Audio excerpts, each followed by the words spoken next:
All right, welcome again to Social Distillation, the submarine still of the internet, where we attempt to drop the bead and pour white lightning straight onto your brain. What are we talking about today, Samo? We've got Winter's Heart. We are going to talk about some side characters, Cadsuane and the Forsaken, and then hopefully get to some Matt today. You said you wanted to get through a lot, so I'll try not to sidetrack us too much. Yeah. One thing I want Yep. to bitch about, and we're going to go into detail, I think, in the next social episode. Just 2 weeks in, and psychological literature sucks. This paper is dogging evolutionary psychology. First of all, it's tribalism, which is rooted in group out group, which is evolutionary psychology. So you just proved them right in your own paper. But let me read you a couple sentences here. A useful evolutionary psychology needs to be grounded in conceptual advances, not just empirical output. At the level of sheer empirical generativity, few can seriously challenge evolutionary psychology's prowess. But data findings and the theories that frame them are inherently limited value when they emanate from a flawed conceptual presupposition. Translation: they get it right when it comes to research, facts, the theories panning out, but we don't like the conclusions. I guess I was more right than I knew when I wore my "You're Killing Me Smalls" t-shirt. Wasn't sure why this one spoke to me today. No, we don't Where like you what it killing me says, so Smalls. it doesn't matter that they're right most of the time. That's basically what that sentence says. It actually it actually intros today's text fairly well, because just this, we're going to try not to get too sidetracked, but this first chapter, chapter 13, Wonderful News, the first chunk of it before it switches to the Forsaken is Cadsuane's point of view and what's going on there. And you have a lot of uh good psychology there, because Jordan understood people. So there are a bunch of egos. There are, conflicting egos, conflicting goals, conflicting personalities, and Cadsuane's got a, you know, here in a second when we get to Matt, it's going to be the same thing but for different reasons, of trying to hold all this together and wield it in what she thinks is the appropriate direction, and she's got all this other crap going on that she's got to deal with, and it's kind of driving her nuts. Well, and this is like the opposite of one of our biggest complaints in the series is the Aes Sedai's complete ineptness when it comes to things like the Sea Folk and the Kin and the Wise Ones and everybody else that just basically ends up bullying them. Cadsuane does what every single one of them can do. Look, I respect you. I respect where you're coming from, but not right now. We don't have time for that shit. That's basically what she does. Yeah, and then she loses her temper a little bit and has them spanked. But and makes the comment in her own head, like, well, I've never been one for the political. yep, diplomacy is not her strong suit, which is kind of funny that she thinks that, because this is the most diplomatic and best that we have seen the Sea Folk dealt with, because it has to be peace through strength, because they don't respect anything else. And to your point, the last couple of times, they're kind of villainous because they're all about the bargain, and yet they bargain in bad faith. So this is how they have to be dealt with. Cadsuane's from Cadsuane's point of view, she's kind of concerned because she feels like she's letting her temper get away from her and she's being overbearing, but this is the only way that you can keep them from running amok. Yeah, and we could look at things like the comment from Hareen: my windfinder is not subject to your authority, Aes Sedai. And it's like, well, yeah, actually, technically, you're not on your boat. You're in a foreign land. You are subject to the laws of the land you're in, not the laws of your land, of your homeland. She was in the castle, which is kind of sort of my domain. Stuff went down. We have to investigate and know what's going on. As Cadsuane thinks in her head, we have to follow, follow Tower law, and she thinks, loosely interpreted, but still, yeah, 344. This is an Aes Sedai inquiry, she replied blandly. We must follow Tower law. Loosely interpreted, to be sure. She had always believed the spirit of the law was far more important than the letter. But even by the letter of the law, and as she continues to rant here, one of the points she brings up is that she wants Cadsuane to have Dobrain hurry up and give the land that was part of the bargain. So you don't even have that yet. You have nowhere here where your law matters, where your traditions matter. And even if that was the case, you would have to be on that specific land for it to matter. Yeah, exactly. And I feel like it's a little bit of a failing on Jordan's part, opened up with, his uh knowledge of people and him as a people watcher and then a people writer is it seems counterintuitive that the sea folk would be like this because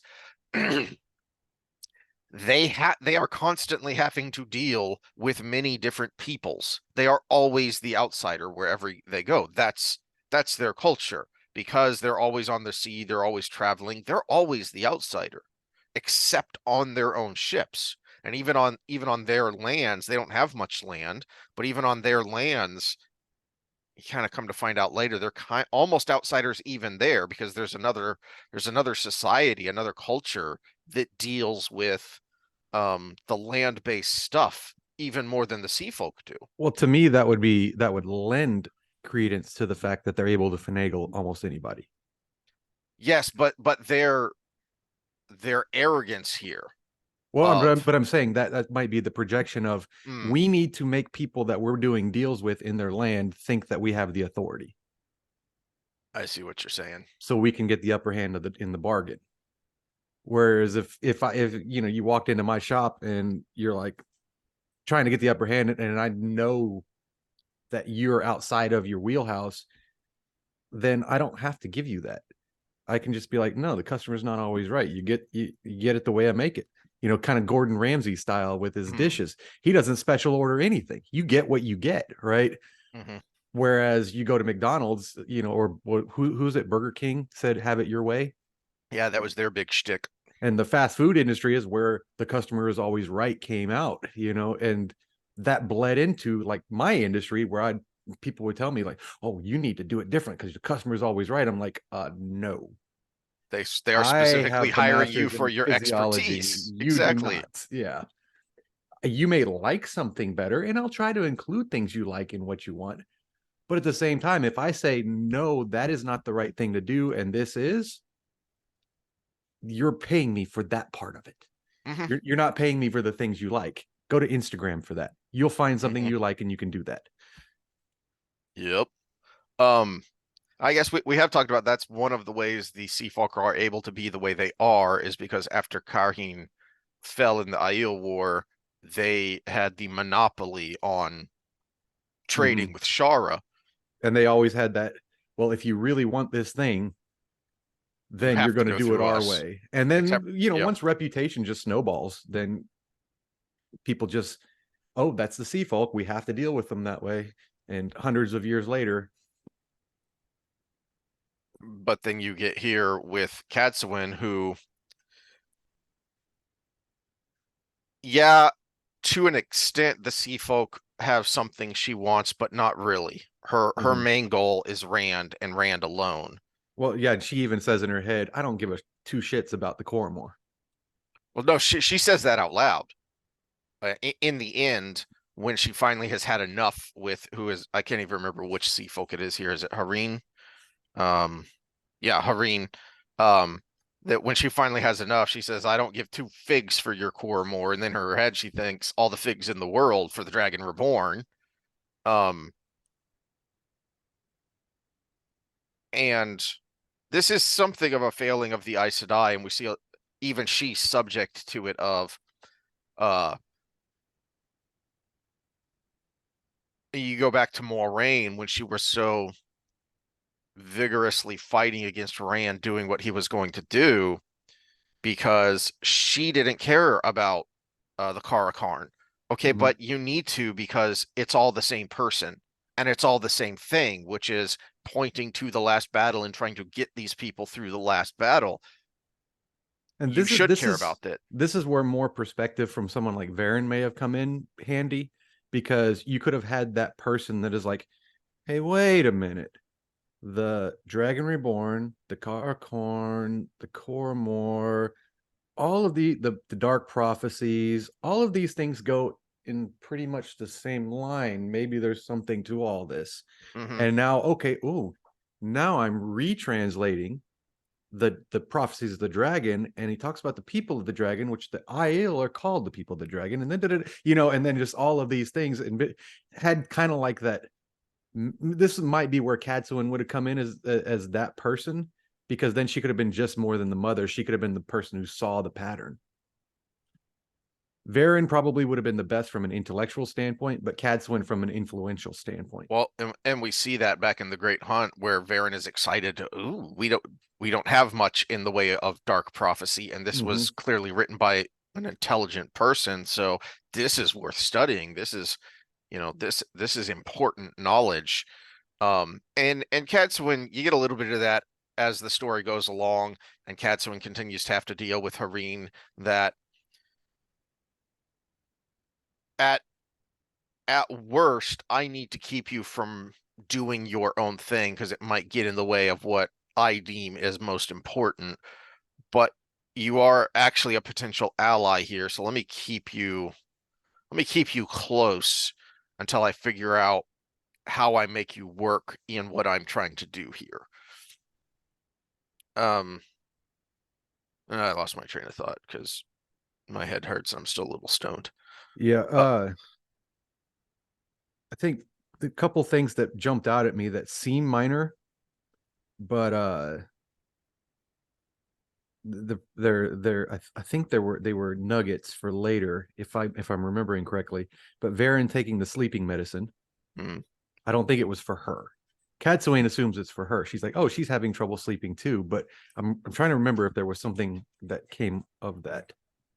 And then the little nugget to throw back to New Spring, where Cadsuane's talking about her regrets, and one of them was losing track of, basically, she doesn't name her, but losing track of Moiraine 20 years ago.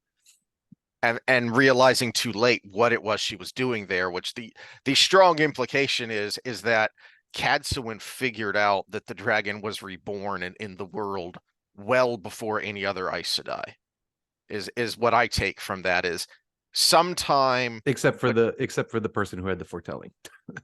She was the and first. and the two people that were there. Yeah. Um uh but I take from that train of thought there that somewhere between New Spring and the Dragon Reborn, when he was revealed to the world, Cadsuane figured it out. And we kind of get that because she was already doing stuff before we first see her. The implication is she had gotten out and about and was, doing her Aes Sedai thing uh well before we finally see her in whatever book that is where she first shows up. Is Mm-hmm. that Fires at the end of Fires of Heaven, I think? I think so. Yeah. Um, so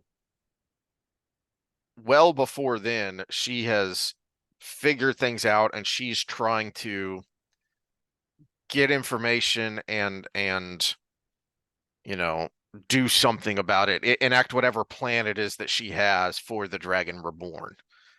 Um, which is why which is why she's so strong and Mhm. so able to deal with the sea folk here when the others can't, is because she's am I remembering right that she is a famous green, but I don't remember if anyone ever says this in the series. She acts a lot like a blue. Yeah, she was a famous green, and but there was so much about her that this is where the rumors of the purple Aja started coming out Mm. with her and Varen, which turned out, well, no spoilers, never mind. But the where that rumor came out, because she's so much like in between all of them. She acts like a red sometimes. And she says she's quite sure she has brought in more men who can channel than any other red, or than any red, and she's not a red. Any current living red, I think she said. Yeah, I believe that's the way Let she me make phrases a it. note for spoilers here. Um,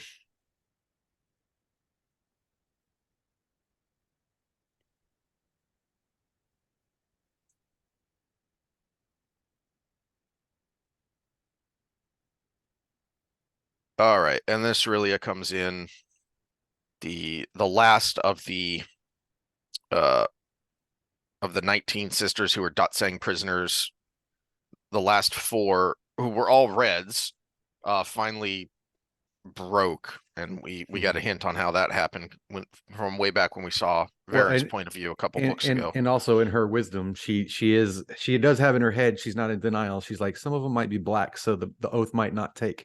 And to our knowledge, the people who have questioned that the oath rod doesn't matter to the blacks are in the tower right now. So Cadsuane just kind of pieced that one together on her own. Or she probably figured it out a long time ago, because we have also. Well, yeah, because she was part of that group where one of them was a black and went off to kill what's her face in Chechen. And she has that thought of there was a point where she thought she had the black in her grasp, and then they just disappeared like smoke. So she already knew and was willing to admit that the black existed and was doing something about it, more so than any other sister. So there's a strong implication that she's had some pretty serious firsthand experience with the black. But what we know that she doesn't, and no one else knows, is that, well, actually the oaths will take, because basically the oath rod is a form of compulsion, and that's what Varen's been doing with her interrogations of the Datsang sisters. Yeah, but shh, be quiet. No, there's two other takeaways before we move on to the Forsaken. One is the smaller one, but I think is really cool, is Dobrain is somebody that you just kind of gloss over the first time you read it as a kid, but I love him in the reread because he looks Cadsuane right in the eye and is like, "Well, sorry, we did this thing and it's what I was supposed to do. See you next time." Yeah. And he doesn't take any shit from her either. So we don't have this overbearing woman of Cadsuane just overtaking everything like you see in modern movies. We get a strong male character, we get a strong female character, we get mutual respect. And she's thinking in her head, well, this might be a problem, but she's also very respectful. She appreciates, there's a point there where she's thinking about Dobrain, and she appreciates his loyalty to the boy. So she doesn't want to push him too hard. She doesn't want to get in the way of that relationship unless she has to, which is a huge difference between both, because what we saw with both the Saladar Aes Sedai and the Tower Aes Sedai is their machinations just threw everything into chaos, because they were completely ignoring everything except what they wanted to do, which was get Rand. For the Saladar embassy, it was get Rand on their side and out of, Caemlyn. And with the Tower, it was kidnap him, literally get him out. And it just threw a monkey wrench into everything. Cadsuane's still willing to do that. She's still Aes Sedai. She's still supremely confident in her way, but she also understands, I cannot control everything. Which is the opposite of the suburban mommy. The suburban mommy is, I can keep my kids from making all of these mistakes because I know better. And I mean, even into their 30s, I won't name names, but one of my clients stresses herself the fuck out because her daughter is 30 and married, and both of them have careers. They don't have kids yet, but they're well-established adults, and they're doing a remodel in their house, and she's bitching and moaning about why they're not listening about this and this and this and this and this, because I've done 3 remodels and I'm like, because you're in the mode of, I can prevent every mistake they're going to make, which first of all, you can't. Second of all, they're not listening to you. So here's how you don't stress about this as a mother. You say, "Oh, you're doing a remodel? Great. I'll come over when it's done and see." And you let them do it because Mm, they're adults. mhm. And if they come to you for advice, you provide it. But you're stressing yourself out because you want to control everything about it so they don't make any mistakes. Let them make mistakes. They're adults. And Cadsuane is like the opposite of that.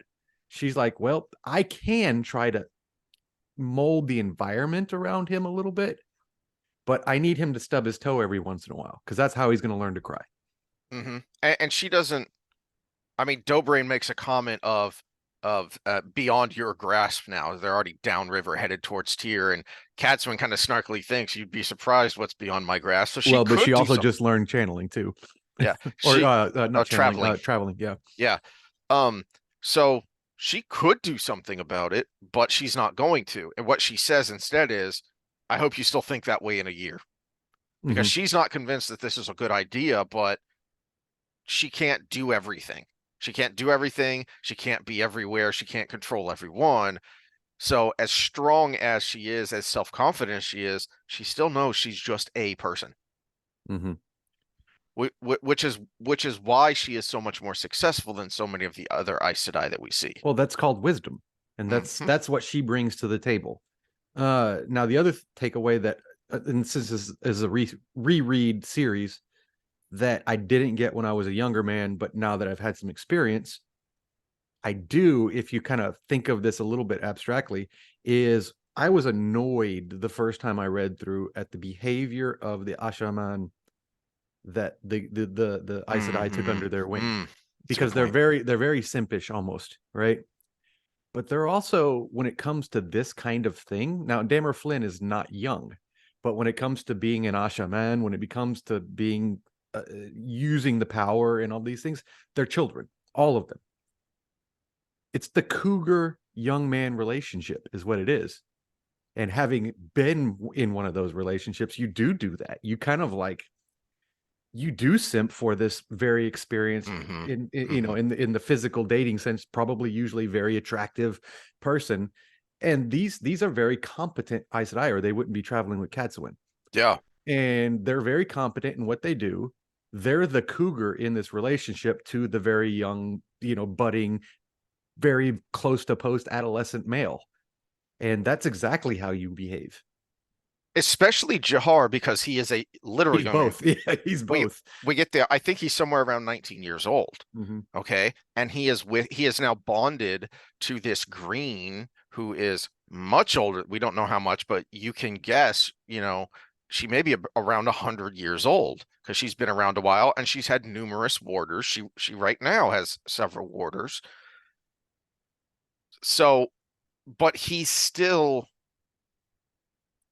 he they're much more land-like in their warder duties because of they were already strong. So even though, especially Jahar kind of acts simpish, there are also times where he very much does not. Mm-hmm. And that's the thing about the cougar relationship. I actually recommend, if you're a young male, date an older woman for a while at least.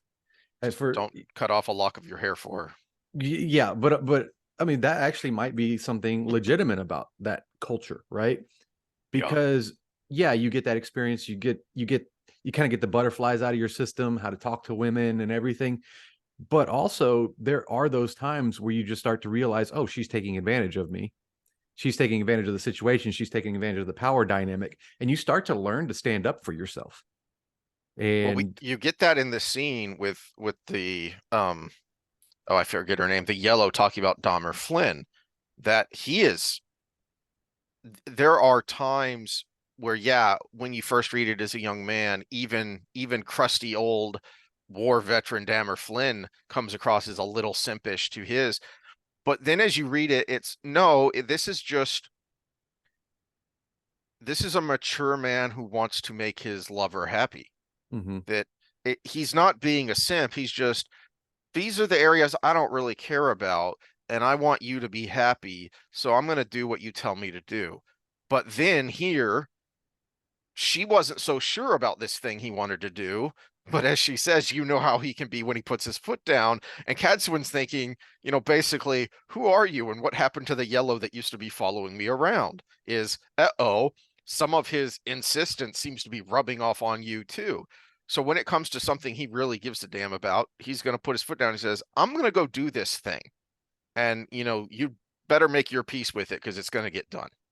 So I just heard recently, uh, it was Adam Lane Smith who he was again on Modern Wisdom, and he was talking about the difference between the friend zone and actually a partnership. And what he said is there's two main domains to it. There's love and then there's respect. If you get the love but you don't have the respect, you're in the friend zone. Hmm. But if you have the love and the respect, you're the person that woman wants. And she has the affection for him as becoming a friend, but she actually respects his ability. And that's where that woman is coming from, because now she's acting kind of like a young woman in love a little bit too. Yeah, Right. so this is the bottom of page 351 here, where it's I just had it. Corel, the yellow that bonded with Dahmer. Um, I know you said I should keep Dahmer busy here in the palace, but he insisted on looking at the sister still in the Aiel camp. Mild-tempered as he is, he's very insistent when he wants to be, and sure as the sun, there's nothing can't be healed. And while the fact of it is, he's gone and healed Irgain. Cadsuane, it's as if she's never been. She trailed off, unable to say the word. Uh, blah blah blah. Wonderful news. Cadsuane said, "Yeah, she's not so sure. It's wonderful." But you get just in that little that short paragraph there that she's almost being the simp there, because you know how mild mannered he is, but he can be Well, very insistent. You can also read a little bit of the Lan Nynaeve relationship into that and go, but I mean, not to be too graphic, but it would be like oh, I've got this young guy, he's validating me, da da da da, and then he pulls down his drawers and it goes, the end of but Boogie this is Nights. the power version of that. This is the channeling version of that. Oh my gosh, that's the biggest I've ever seen. He just healed Stilling. And another sub point, and we need to move on, lest we end up covering as little ground as last time. But this drives in the point that the yin yang, the man woman thing, as we got evidence from earlier with Nynaeve, and now we have with Dahmer Flynn, it takes a man to heal a woman and a woman to heal a man. Yep.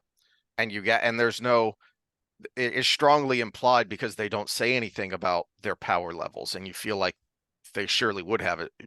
As uncomfortable as they are about speaking with the power, it is something, and it No, never but she comes says up as if it never happened. as if it never happened. Yeah, so And that so that implies that she's exactly the as strong as she was. it, uh, it is a tiny little thing that illustrates the larger point of why Jordan's writing works so well, why the series became as big as it was, is because he doesn't you don't get expository dialogue that bores you to death. He doesn't need to explicitly say, "Oh, she has no loss in power," because why would she say that? It makes much more sense that, not knowing what happened with Nynaeve and the others, she would simply say, "It's as if it never happened." You pick it up. You read in the context there of confirmation what Jordan showed us previously, which was, for whatever reason, when a woman healing a man, it heals them back to full, but a woman healing a woman, and for whatever reason, their power is greatly diminished. Mm-hmm. All right, moving along. Um, and then Alana just dropped unconscious, and we're all supposed to be worried about that, but you should quickly infer as the reader why that is. He's going to tell you here later, but he just tells you flat out, or you should be able to infer at this point what the heck is going on, of why she See, I had forgotten, passed out. so I need to Mhm. be reminded here in a little bit then. So the last bit of the chapter, again, no accidents. It kind of the yin and yang of your point. This is basically the scene we just had, but now with the Forsaken. Mm-hmm. There's kind of a lot of the same currents going on here. but with the added level of, suspicion, and downright evil. Uh, I like that we get this from Demandred's point of view because we haven't seen him in a while, Mm-hmm. and he is such a great, you know, strategic thinker. So his evaluation of the other Forsaken, Jordan's doing extra work here because he's telling you about what all is going on with the Forsaken right now. And it's perfectly believable because Demandred is that cunning and calculating that he's able to figure out, oh, Grendel somehow already knew what's going on here because she's acting too surprised. He still hasn't figured out what's going on with Sindane, and he's, looking at noticing the interaction there between her and Morden, and we have a better idea as the reader because we've seen them together, Mm-hmm. just with them. Um, what were your thoughts on um Uh, I had a lot of thoughts on this, but I'm going to try not to delay us too much. Uh, I liked it, like you said, Demandred's point of view, but even in the intricate detail we get here, you still have no idea what Demandred's doing. All you know from this for his plots is that he's in cahoots with Masana and Semirage. and he's very busy, he's got a lot of work to do, and Mm-hmm. he's annoyed at being called away from wherever he is. Mm-hmm. And but I love the interactions with Halima, Erengar, and Grendel because yeah, because it's the transition of the trans person in the book is so fun because it's like his body is forcing him where his mind doesn't want to go, but It well, he still has she still has the same tendencies as the former person, but it's taking on a female form. I had never thought of it in these terms before until you were talking. It just now dawned on me. What little we know about him when he was him is that he was a creepy, disgusting lecher. Mm-hmm. So that is the manifestation of the whorish personality in a man. Well, he still has that whorish personality, but now now she uh scheming seductress, the teasing coquette.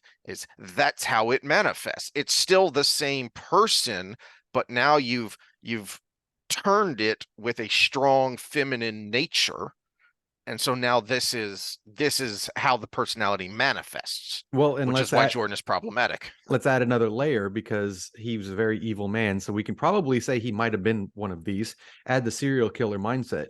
Mm. The serial killer, like the what's his name? Kemper. Ed Kemper.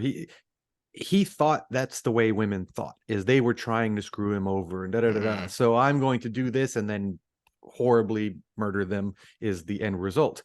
And but they were always like this manifestation of his mother, who was a horrible, horrible person. And now he is becoming the person he thought every woman was. And that's why he treated them the way they were once he had power. Once that person has power, Kemper being a big giant man, whereas this guy had the power, and the respect because he was a noted historian, I think Bethamel was. And Mm. once he had that authority and the actual metaphysical power, then he took it out on the women because that's what he thought they thought. And he was like, well, I'm going to take advantage of them. Screw you. Well, now he is that woman. Mm. And so he is becoming what he thought they all were. That's an interesting point. Um, And then giggled. and then And giggled. Erengar giggled. I like this. The dot dot dot makes the surprise in Demandre's head just so like, what the hell? Because he knew Bethamel and he knows who Erengar is. And he's like, it was even a surprise in that context. It is it's very similar to a couple of books ago when we saw Halima sneaking back into camp after disposing of a freaking body, and you see the thought in her head of, was I that easy to dupe? You Mm-hmm. know, what was it? Did I ever get suckered like this just for, a smile and a wiggle? And so, Well, and he has to be having that thought about Grendel too, because that's Grendel's style. And mhm, Grendel is mhm, like the forbidden fruit. Like as Bethamel, with all his power in the world, he couldn't use that to have her because she also had that power. She was an equal. yeah, yeah. All right. The last thing that kind of jumps out at me is, besides the um all right, this again, we had just a second ago that we don't need expository dialogue. You put it in the world and let the reader infer it. And when you do expository dialogue, this is how you do it. So we know what Rand is doing because he said it very directly, but he also said it very succinctly because he's not going to go off on this, you know, parody Bond villain, Dr. Evil monologue, because real people don't do that. That's why that's why it's a trope. Um, uh, so the exposition works more because you're hearing Rand's plan, not from Rand. So it has to be explained because this is what he's going to do. He can't possibly do that. Tell him, Sindane. Tell him, and now he has the code and call, and of course they don't. He doesn't spend too much time giving you the details on what that is because all the people in this room know what that is. Mm-hmm. She doesn't have to go off on this detailed, boring example, and shouldn't. And then uh uh you so you get the idea of this is how he's going to do it, and so this is what we're going to do. So now you have in your head what we're moving towards and what's going to happen here. um and something we kind of skipped over last time because we were talking about the giggity time is the very end of the last chapter. The last paragraph is Elaine uh seeing what has just happened here, that she didn't know was going on when she walked into that room with Nynaeve and Rand. They were planning, and she came in on the tail end. She didn't know what's going on, but now all of a sudden, not only has Nynaeve disappeared, Olivia has disappeared, which is really disconcerting. And we know Nynaeve left a note that kind of stressed Elaine out, and also took some stuff with her. Mm-hmm. Took the three most powerful Angreal and took some Terra Angreal that she didn't know exactly what they do, but she's certain that they were made for a woman who expects to be attacked with the one power. And so you have a hint of the scheming that's going on Rand's side, and now you have the Dark laying out the bones of the plan. And okay, as soon as you feel it, you're going to go there and you're going to deal with it. And then the other thing that jumps out at me is Demandred is happy, yay, we finally get to kill him. And Moradin is still, if you have to, but that's not the main thing. There is still that element of ultimately we want to corrupt him. We want to turn the Mm-hmm. dragon to the dark. Yeah, and part of that you have to assume would be we need him to be tainted. Mm-hmm. We need him to go crazy because that's chaos. Exactly. And all these Ashaman that he's gathering around him. So this is a major. So the freak out isn't um unreal, because this is as Halima lays out there. I can't ever remember if it's Arangar or Asangar. I don't know why I can't ever remember which one is Arangar is which. Halima. Okay, yeah. Uh, oh no, wait, it's Grendel who is the one who says you should be worried because this is a major part of the Dark One's plan, is the corruption of Sidon, Mm-hmm. and now it's going to be gone. This would be a major victory for Rand. Yeah, well, and she also throws in there that this is why the Dark One can trust human because Mm, if you don't use his basically shield to the taint, then you also will be tainted. This mm, is his leash on you, mm. which why the Dark One doesn't have the leash on the women as well, I don't know. It, Yes, so that was something I had thought for a while, is So then what's the leash on you Yeah, that because my he uses to response right control then would you? have been like, oh, so what's your leash? Why should you be trusted? Hmm. Maybe you should have this fear you're telling me I'm about to have all the time. And that I think would shut him up. You know, and if I'm playing the little banter game there. All right. Well, I don't have any other thoughts on that chapter. Nope, There nope. is a lot going on. Yeah, there's a lot going on there, and I love the Forsaken chapters just because of Hmm. the machinations that are going on. Uh, that and I think they're actually some of the most interesting characters in the Yeah. books, anyways. Yeah. At least the ones that he really fleshes out. One of the biggest criticisms for the MCU, even early on, when people liked the movies and every movie was bigger than the last, they had very forgettable villains Hmm. until you not just saw Thanos. You see him in that little blurb at the end of Avengers, but you don't know who he is and what he's doing. Once you see who he is and what he's doing, then he becomes a very compelling character because wow, he's it's way better than the comic. The comic, for anyone who doesn't know, in the Infinity War comic, Thanos is just an insane, powerful person who's infatuated with death. Like Lady Death, the embodiment of death. He wants to bone death. That's why he's doing what he's doing. He thinks if I can kill half the universe, She will love me. she will love me. So he's the That's simp. his motivation. he Yes, he is giving all the resources for very little affection. exactly. So Yeah. it's a much better motivation. It becomes a very compelling. It's why that scene where he throws Gamora off the cliff, that's why it works. That's why it's so compelling is by that point you've gotten to know who he is and it's that's Yeah. that's twisted, but I get it. Yeah. Well, and in the movies, you just get that he's just an overly philosophical nihilist. Yes. Yeah. Whereas if you He's add Moradin. that, yeah, if you add that love component, it does give it a little extra layer. It it's why Moradin works and why I wish we'd gotten a little more of him when he became Moradin, Mm. because that's why the first several books are so compelling is the more you see the Balsamon avatar, the Balsamon character, and especially when Rand starts to go to him more in the dream world and he's rambling, with this philosophical nihilism that Rand the country mumpkin doesn't get.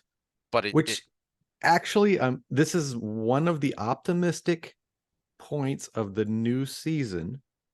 Is I actually like the actor they got to play him. hmm. And I think it was overdone, but it was only overdone not because of the actor.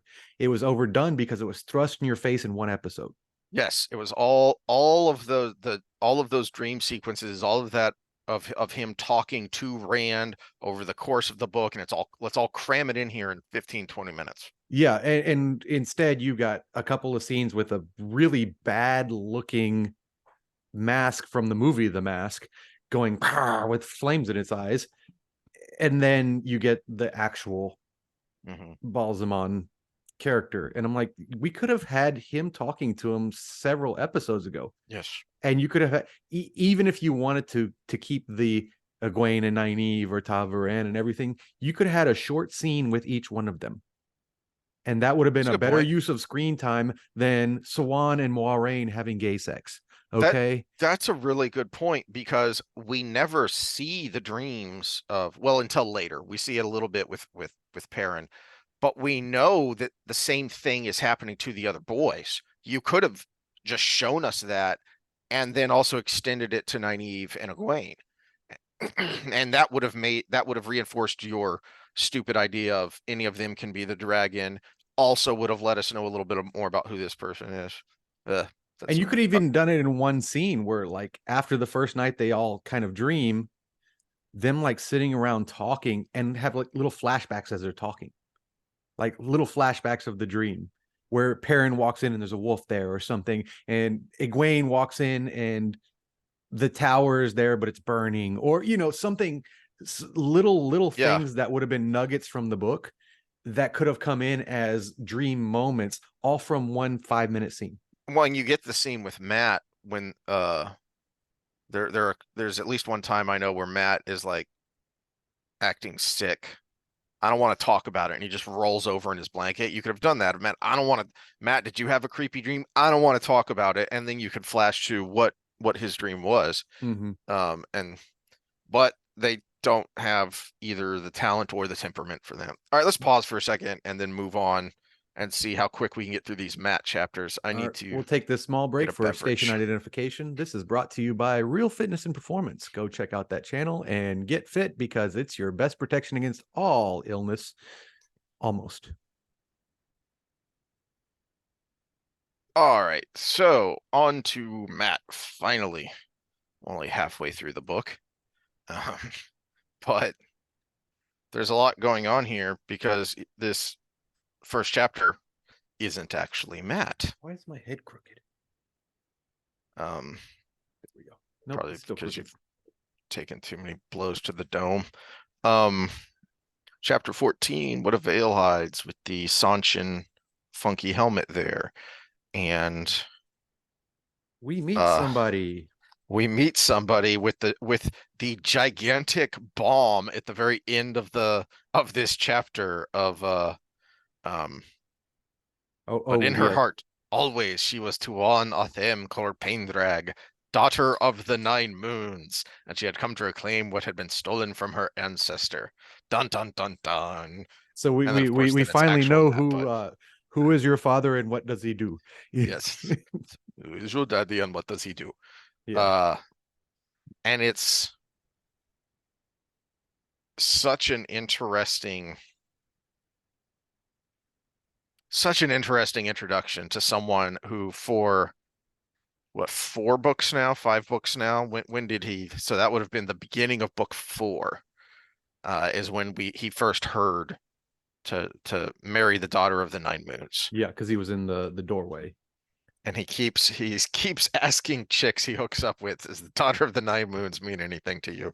So from experience, I knew when I was younger that I had a sister that is a couple years older than me that I didn't know. And so I had the Arnold Schwarzenegger line when I would go on a date with someone a little bit older than me. Who is your daddy and what does he do? Because I don't know who my sister is, and it would be just my luck that that would be the person I found. Oopsie. And I know who she is Uh, now, and not my type, so we're good.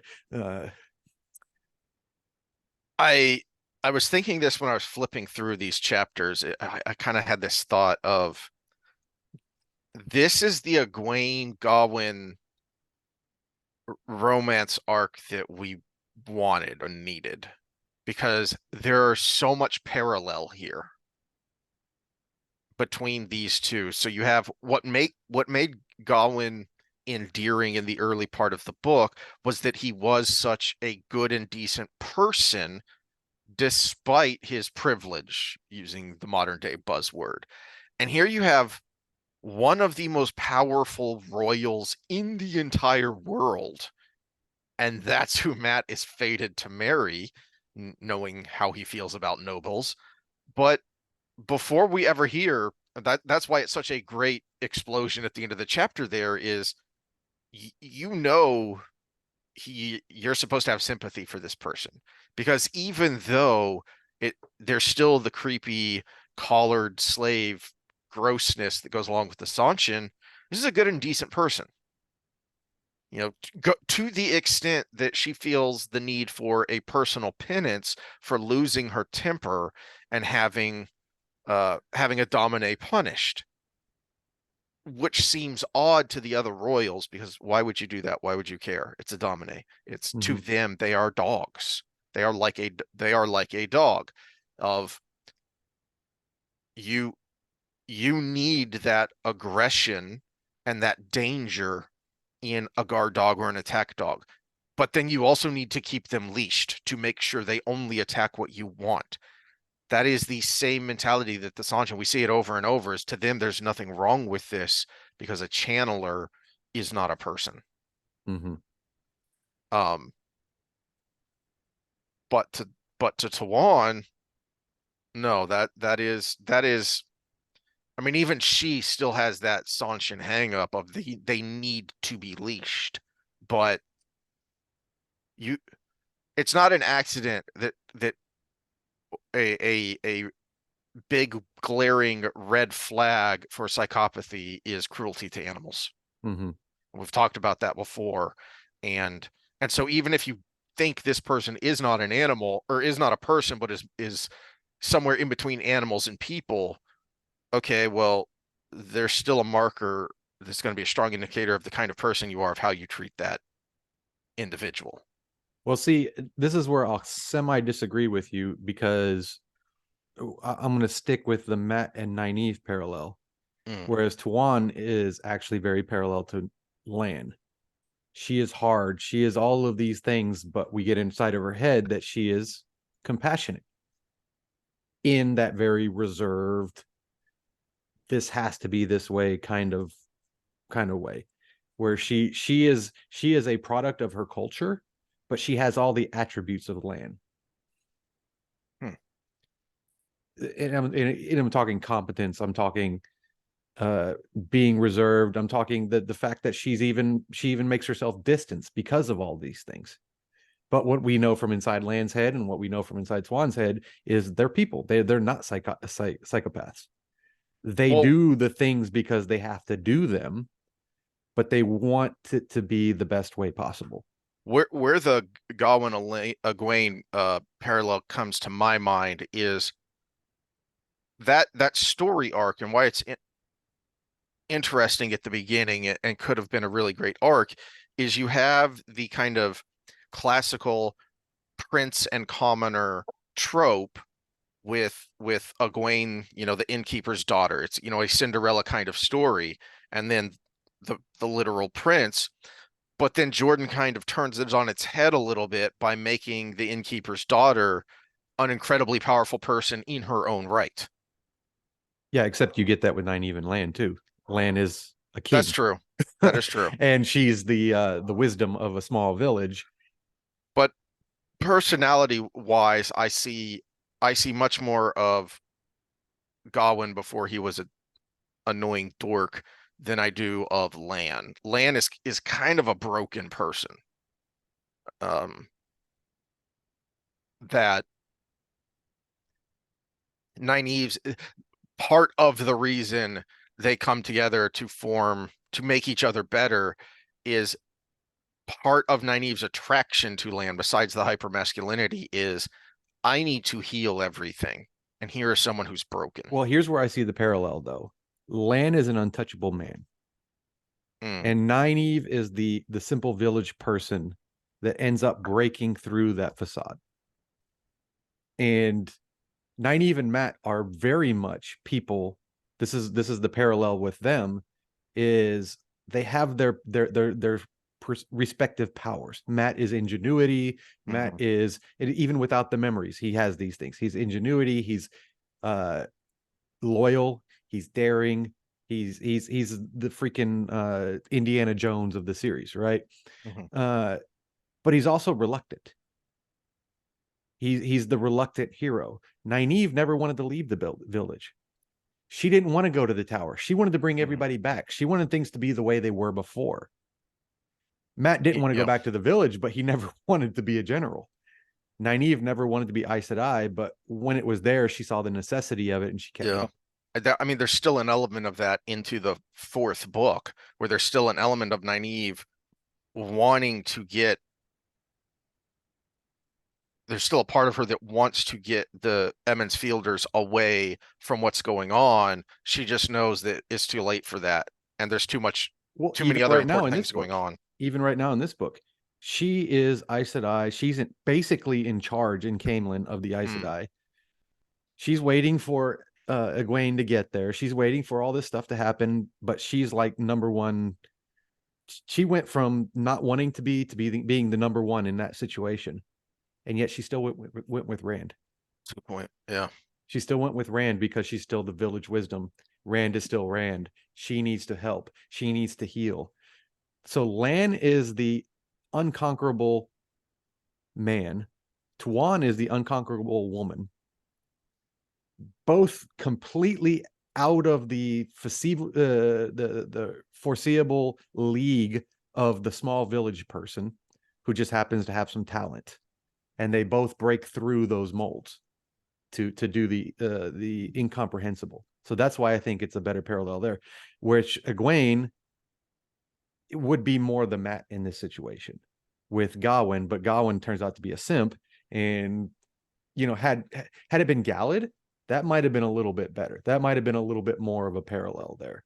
But Gawain is always been, he's was the everyman you wanted to like, and I think that's why it hurt so bad that it was ruined, because you're like, I don't like this guy anymore. I liked him in the beginning, but I don't like this guy. And that's almost worse than someone you didn't like and then you still don't like them. What was my other thought here? Either way, we get inside Tuan's head. I think one of the most important takeaways from this chapter is pay attention. Like, if you have to, go ahead and reread it again, because you get, in a few short pages, you get a lot of insight into Shanjin culture, and that becomes important when you're looking at the dealings with Mat and Tuan, and actually the politics around it all, because you get so much in about what is this, 12 pages. It's a pretty short chapter, and yet there's a lot going on here. And the signs and portents thing is a big deal, and it's probably yet another reason that Jordan is problematic, because he's borrowing here from Chinese culture in particular. There's a lot of weight to horoscopes and signs and lucky charms, and not the Irish kind. But also there's a strong historical parallel here. I don't remember which dynasty it was, but well before Europe got on its oceanic kick, one of the emperors built this gigantic fleet to go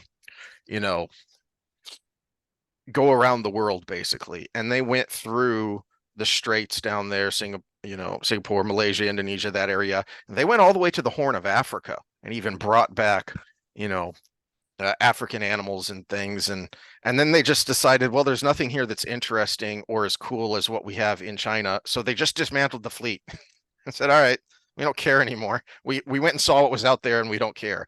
But there's a strong historical parallel to these gigantic, basically junks, but like hyper scaled up, that they used to go all the way to the Horn of Africa. And you see that with the descriptions. You can kind of see the physical description in your head of what these ships looked like. You also get a lot of if you've watched any of the classic Chinese movies that are set in like the imperial court, there's a lot of intrigue. There's this hyper focus on hierarchy and tradition and subservience. She has this thought in her head of, when the sailors are at work, they don't behave the way they're supposed to, and that annoys some of the blood.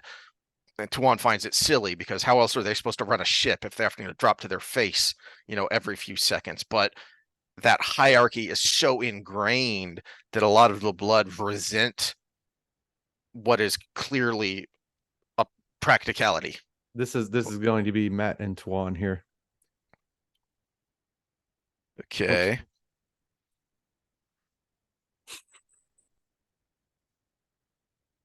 What do you do? I'm an astrophysicist. Oh, I'm a Gemini.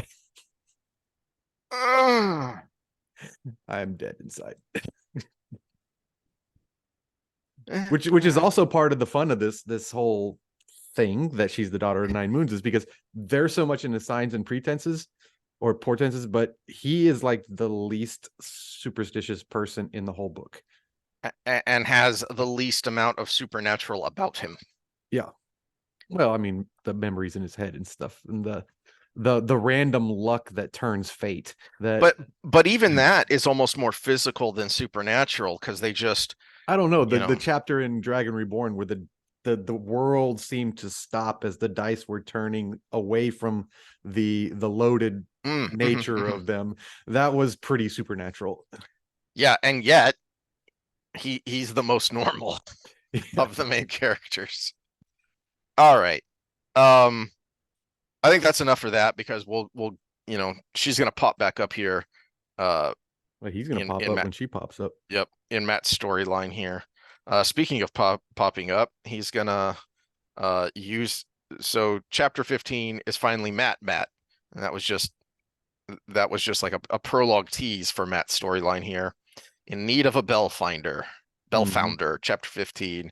So he's gonna use his slick moves on Alundra because he's always been fascinated by fireworks, we know. But then ever since he blew a big hole in the frickin' on unconquerable stone of Tyr, he's he's been thinking about this because this is the way his mind works of I can use this. And even beyond, I mean, Aludra gets annoyed with herself of me, I talk too much. Um, because she assumes that because this can't be the first time someone has had this thought of these things go boom. You could use them to go boom on things and people, and it could be a weapon. And and her thinking is, and so she gets snarky of what are you going to do? Just throw them at people? No, he's already thought, I'll bet you if you took those launching tubes, which are wooden tube, hollow tubes you use to launch things in the air and laid it on its side, you could fling one of these things, X amount of feet and really make a real weapon out of it. And she's just stunned to momentary silence and then annoyed at herself that she has prompted him to keep thinking because she wants to keep her secrets. But Which is also where Matt thinks outside the box, because we actually have an incidence already of that happening in the Great Hunt, where mhm. Rand turns one to the side and blows up a Trolloc. And he wasn't there. He Yeah, has not seen this. This is just him thinking but abstractly with the parts he has seen. Rand with all his intensity towards innovation still didn't even put that together. Yeah. Yeah. He's in this mode of war and innovation and colleges and everything, and he still didn't say that time I blew up that Trolloc. We Yeah, can use he that. didn't think to tell the head of his school, "Hey, you should have someone look into this," Mm-hmm. because it did just never occurred to him because his mind doesn't work that way. This is a puzzle. And Matt is a puzzle solver, but in a very different way than Perrin is. Yeah, well, it's the kind of the way I am, where I'll just be sitting there and be like, "Oh, that time that thing happened. What about that?" And then I'll go off, and 2 hours later, I'll be like, "Shit, I didn't do what I was supposed to do," but I was still thinking about things. Now I got to Yeah. get back to what I was supposed to do. Oh, Um, all or the right, what are worst, your where you wake thoughts up at 2 in the morning and on you have an idea and you can't go to sleep. But no, I like that there's a semi romance to this mhm. part of the story, where it's kind of there, but it's not so much there that it ruins other things later. And I think he could have even gone a little further, like her be a little bit more receptive. But Well, we get some more receptivity later, giggity, as they canoodle. Um, uh, but we got this, you get this impression when you see her way back in The Dragon Reborn. Hero out of darkness, when Matt comes jumping down to rescue her, and she kind of has this moment with Tom where they kind of share a look and a comment of, "Oh, youth." So this is another cougar relationship. So this is two that he's in, at yeah, least. but at least this one he initiates. Yes, but so he's. I like that we're in his head and he's trying to put the moves on her, to uh, canoodle her into doing what he wants. She knows what he's doing. You kind of get that pretty clearly on 379 here in the scene where he's trying to put his arm around her, and she basically uses the mortar and pestle to fend him off, because she knows what he's up to. Um, Oh, I forgot. Sorry, I for just in on 380, where she's like, I might think of kissing such a smart young man. mhm. if you did not belong to another, I forgot. I got ahead of myself in my head. Tylin's still Mhm, alive. mhm, I mhm. forgot. Yeah. Yeah. So, uh, I like the way it ends with, and it makes sense. I don't think I ever thought, well, this is silly. Why doesn't she just tell him? Why doesn't she just help him? As she says, she's already been thinking about this for a while, and you get this even more later when they start to talk in more detail about what they can do with Aludra's magic powders here, as far as turning them into weapons. She's been thinking about it for a while. It makes sense that she would want to test him of are you really the partner for me to finally fulfill, this idea that I have. So I'm going to test you. All right, you seem like you're clever. Tell me why I need a bell founder. And Matt is just flabbergasted of what the heck does that have to do with anything?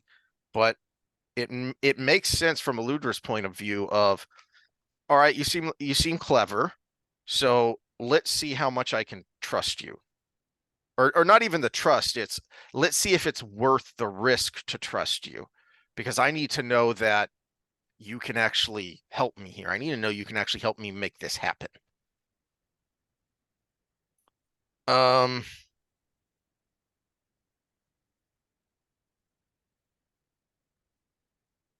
all right. And he goes limping out of the wagon because poor guy, had a building fall on him. Yeah. Um, And to only have a broken leg is it's pretty good. yeah. Uh, Especially since that at that moment the dice had stopped. So it wasn't it was just the building falling on him, not his where's luck. my luck? Yeah. The luck's on a boat coming your way, by the way. Hmm. Um, I like the snark, although it is annoying that poor Matt has to be abused for a book longer here. Um, where he's leaving in you have such a pretty bottom, because he's uh basically the vision I have in my head is that Tylin dresses him up like a matador. Not maybe not quite as colorful, but that's always kind of the vision I've had in my head is Matt dressed up like a matador. Oh, I can't get it out now. Oh. But the way the clothes are described, that's kind of what it seems like.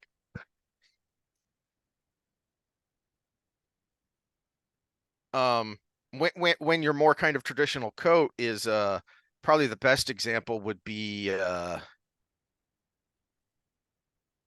Crown of Swords is the cover, the cover that's pretty good of Rand standing there all jacked in a sleeveless coat, basically, and that long red coat. That's more of the style of what people would normally wear. So it's very embarrassing and rather scandalous that Matt walks around with a coat that's hiked up over his butt. Well, except we're talking about, well, I guess no. Rand would have been coming from Ilion. No, but he was invading Ilion at the time in Mm-hmm. Crown of Swords. Because I was gonna say you're talking about a hotter environment. So the style of coat in Ibudar, that actually, it's kind of a Spanish style would actually fit there. Mm-hmm. But still, his what he's being forced to wear is a little different. Does he wear a cod piece or is he just flailing in the wind there? Let's not think about that too deeply. And then poor Matt, as he leaves, Aludra laughs softly. Not softly enough that he could not hear, though. Um, Light, but a woman could do more with a laugh than a dockside bully boy with a string of curses, and just as deliberately. Yes, this is true. Um, all right, so then we get a little bit of exposition here, with all the description of Luca, that he's with Luca's show now, Mm-hmm. and then when he meets up with Tom, we kind of get a little bit of a little bit of an idea of what's going on here. Um, and then Oliver being a a cheeky little man whore in training. Um, where is it where he says um where he talked about Rizelle and her magnificent pillow, uh and Tom says, She usually. Oh, here it is. It's the end of the chapter. A notable achievement, Oliver. The woman makes me play the harp for her before she lets me rest my head on that magnificent pillow. Roselle makes everyone entertain her first. Beslin chuckled in a knowing way, and Tom stared at him in astonishment. Even the great Tom can get hoodwinked by a big set of boobies. Because that's the kind of thing Tom puzzles out and knows, but he's still a man. So he's taken off guard here. Well, and All right. Matt's still in his trap. He groaned, "It is not his leg this time, or the fact that every man in Ibudar seemed to be choosing the bosom they rested their heads on, except for Matt Coffin." Yep, those bloody dice had started again. Okay. Um, Which is funny. He eventually chooses a woman with absolutely no bosom. But... yep. Uh, yeah, there's a lot to be said there when we get to where stuff starts to happen between them. We get a lot of description at the beginning of the next chapter on the way in and they get to the gates and basically, as Tom says, they've been talking about the return, and apparently the return returned while we were at Lucas, because the city is just jam-packed with people, even more so than before. And Matt takes note of what others don't, which is, wait a minute, these aren't more soldiers. These are farmers with plants and wagons and families and mm-hmm. you know, strange looking cattle and stuff. Yeah, and the biologist adult that read this again, I was like, what if they're invasive species? Yeah. Yep. But he's he can be a practical cynic when he wants to be. Well, I mean, that basically goes all the way back to him ranting about, I'm not coming to save you, and then running off and looking back at Julian and saying, well, are you coming or not? Mm-hmm. I mean, that's just his mentality. And even here, once he clues in on what's going on with Tom and Beslin, and these people are here to stay. They're not going anywhere, and you're not going to fight them. You're just going to get yourself killed, and maybe your mom along with it. So, but in the end, it's all right. I'll help you, but here's the way you need to do it. Here's what needs to happen. And we'll get there when we get there. But then in the end, Matt being Matt and wanting to be his own man just goes off for a walk.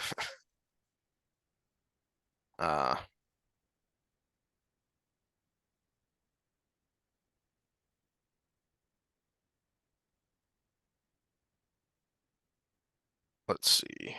Well, his discussion with Tom is pretty important about Beslin. Yes. Because Beslin, of course, is bringing up ghosts of the past with the Altara Noon.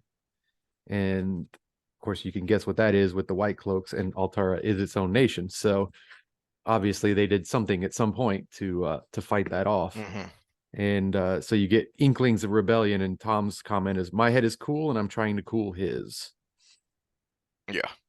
He can't just sit, though. It is his country. And yep. That's one of the things I love about Jordan in this book is he gives you a little bit of, yeah, okay, so you're in this country and it's taken over, so you want to rebel. Mm-hmm. Except he also gives you, these people are doing good things that just took you over. Yeah, there's some it's not the evil invader kind of trope.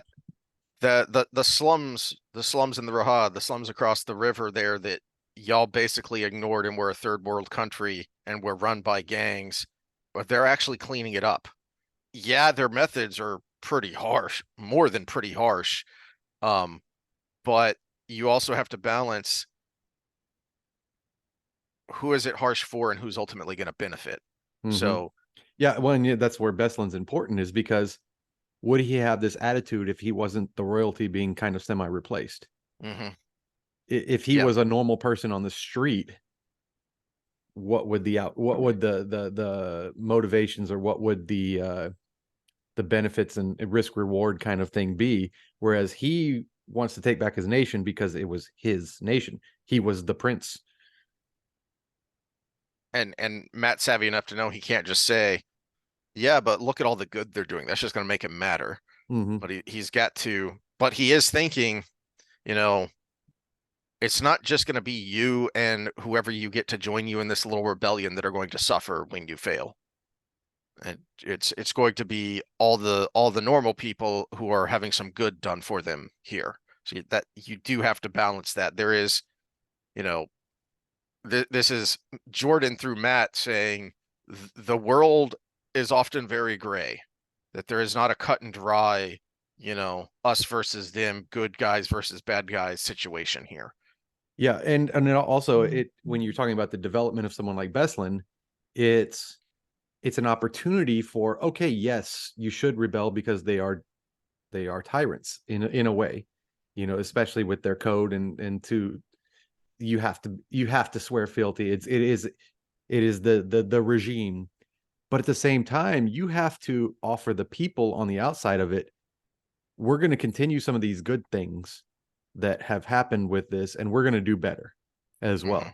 And you could end up with the best of both worlds coming out the other end. Yeah, and you do kind of see some of that later on here, but Beslin's lots of fun because he's one of those many little characters who's well fleshed out, but more than just being well fleshed out, he actually has an arc. Mm-hmm. As we go along here in the storyline around Tuan and what's happening in this part of the world. All right.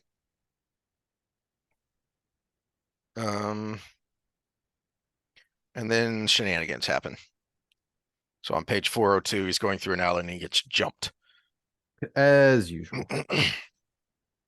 But he's got a little bit of luck because he kind of stumbles, and that causes the would-be assassin to miss. And looky here, it's the golem. So on 404, I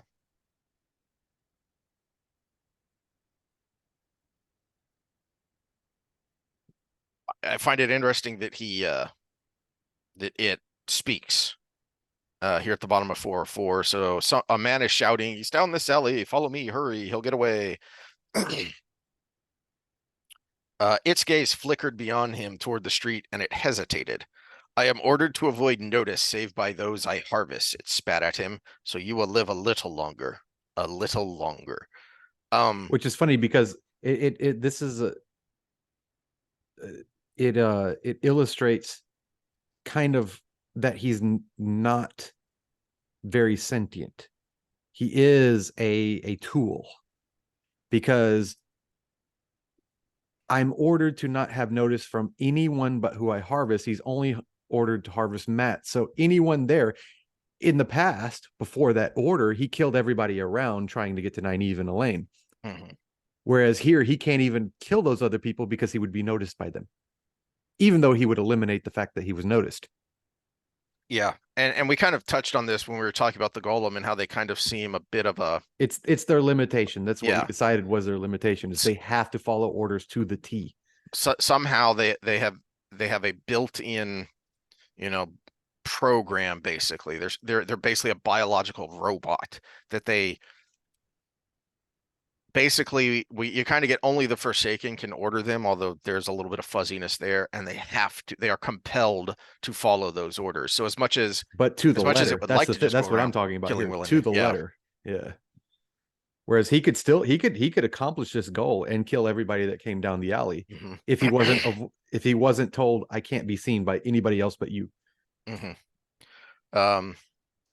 I like the random old dude who comes in to save him here. I enjoy the back and forth here. Well, even before we get there, I Matt kind of speaking absent-mindedly, saying things he maybe shouldn't say to a random stranger, but the weirdness of the golem, stretching out to squeeze through this little mouse hole, basically, And I have, Matt said hollowly, and Shadar Logoth. Sometimes bits of his own memory he thought lost floated up out of nowhere, and that one had just surfaced watching the golem. It was one memory he wished had remained lost. But then the added, you know,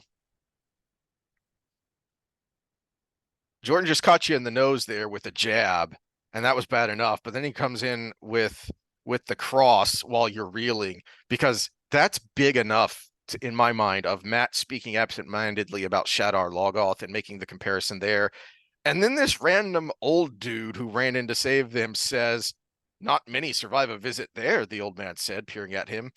Uh, whatever took you to Shadar Logoth? So the guy knows what Shadow Logoth is and strongly implies he's been there. Mm-hmm. It's like, who the heck are you? What's going on here? Okay. And then Well, but then you get a layer of ingenuity from the old man where your friends, I'm not sure anybody understood. I was just acting like I had more people with me. exactly. He was doing that Mexican judo. Yep. Yep. And it is a it's just a little thing there that Jordan does to make it make sense that these guys are about to become friends. And it makes perfect sense because, you cheeky bastard, you're a lot like me. You cheeky bastard. Yeah, that is very much a Matt thing there. That is very much something he would have thought to do. I feel like we may have even seen him do something like that in the past. So not only did you save his life, but there's kind of an instant bond there because of their similarities. And you know what? I can do one better for you, Noel. Come on, and I'll get you a bed in the palace with my people. So no more sleeping out in the cold for you. Uh, all right. And then chapter 17, and some more fun's gonna happen. Um, Pink ribbons. Ugh. yep. See, that's my only problem with all this is I'm cool with the dominating queen that she's used to dominating, and but it's all the little things she does with the There, ribbons and the yeah, so there's I mean, this is more your I would just be wheelhouse. like, hey, woman, I'm gonna be there in bed with my mast at full sail whenever you need it.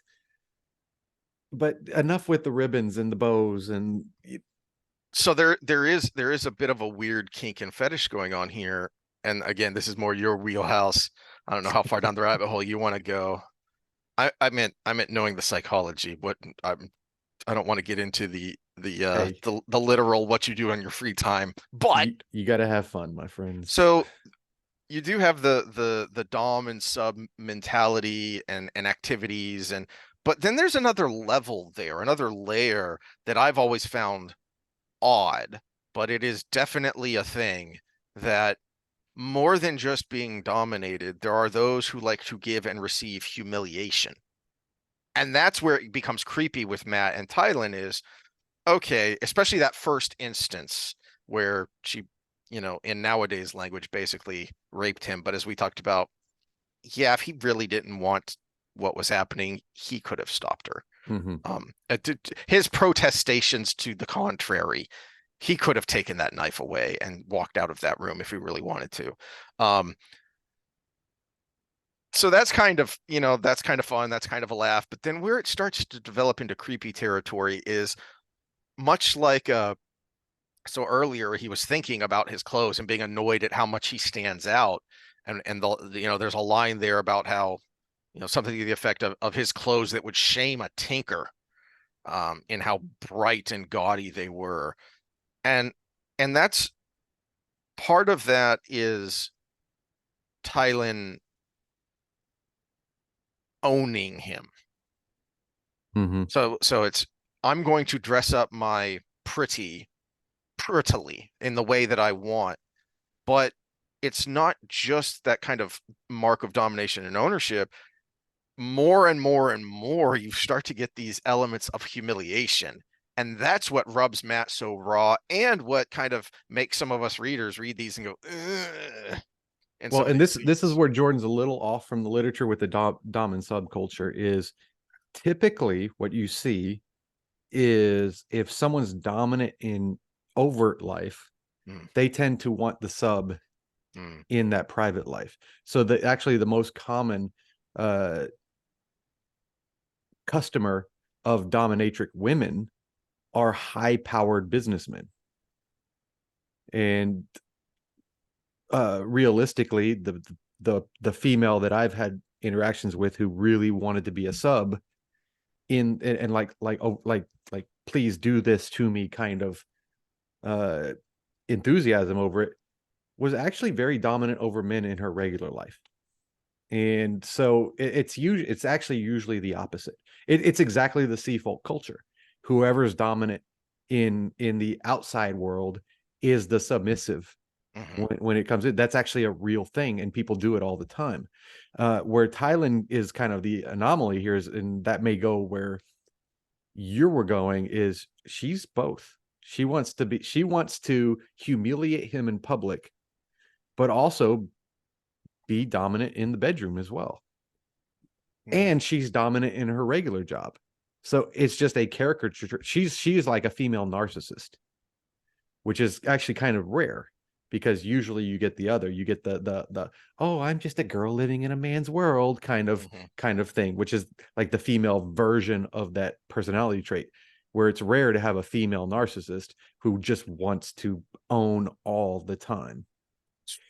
You're not allowed to say this, but it's why being passive aggressive is thought of as a feminine trait, and why Bless guys your who are heart. passive, it's why guys who are passive aggressive often get made fun of by other guys Mm-hmm. because you're being a bee. Stop that.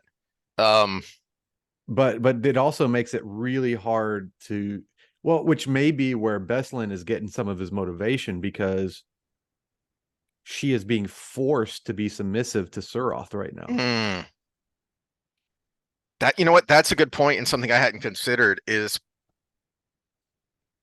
as you see Matt's thoughts, and you don't know exactly exactly what's going on with the pink ribbons there, but you let your imagination run wild, and most of it's not great. Um, but it does seem like this escalation to humiliation. You saw some of it there in A Crown of Swords, but it certainly seems from Matt's thinking as he's walking along here in these several chapters, it certainly seems like it's gotten worse since the Sanchin showed up, and that's probably why. Bec- She's venting via her mhm, relationship with Matt from what she mhm, has to do. Okay, mhm. so that actually, maybe Jordan is more connected than I was just implying. So gosh, I wish the man was alive, Yep. because these would be things that I would love to talk to him about. It's like, dude, you get this reputation for understanding these things. Let's go off the record for a second and just talk about this for a second. And Hmm. Yeah. because How I much think of he would this was also on be, purpose? How much was on accident? I think Yeah. he would also be honest enough to say, yeah, I just kind of wrote that.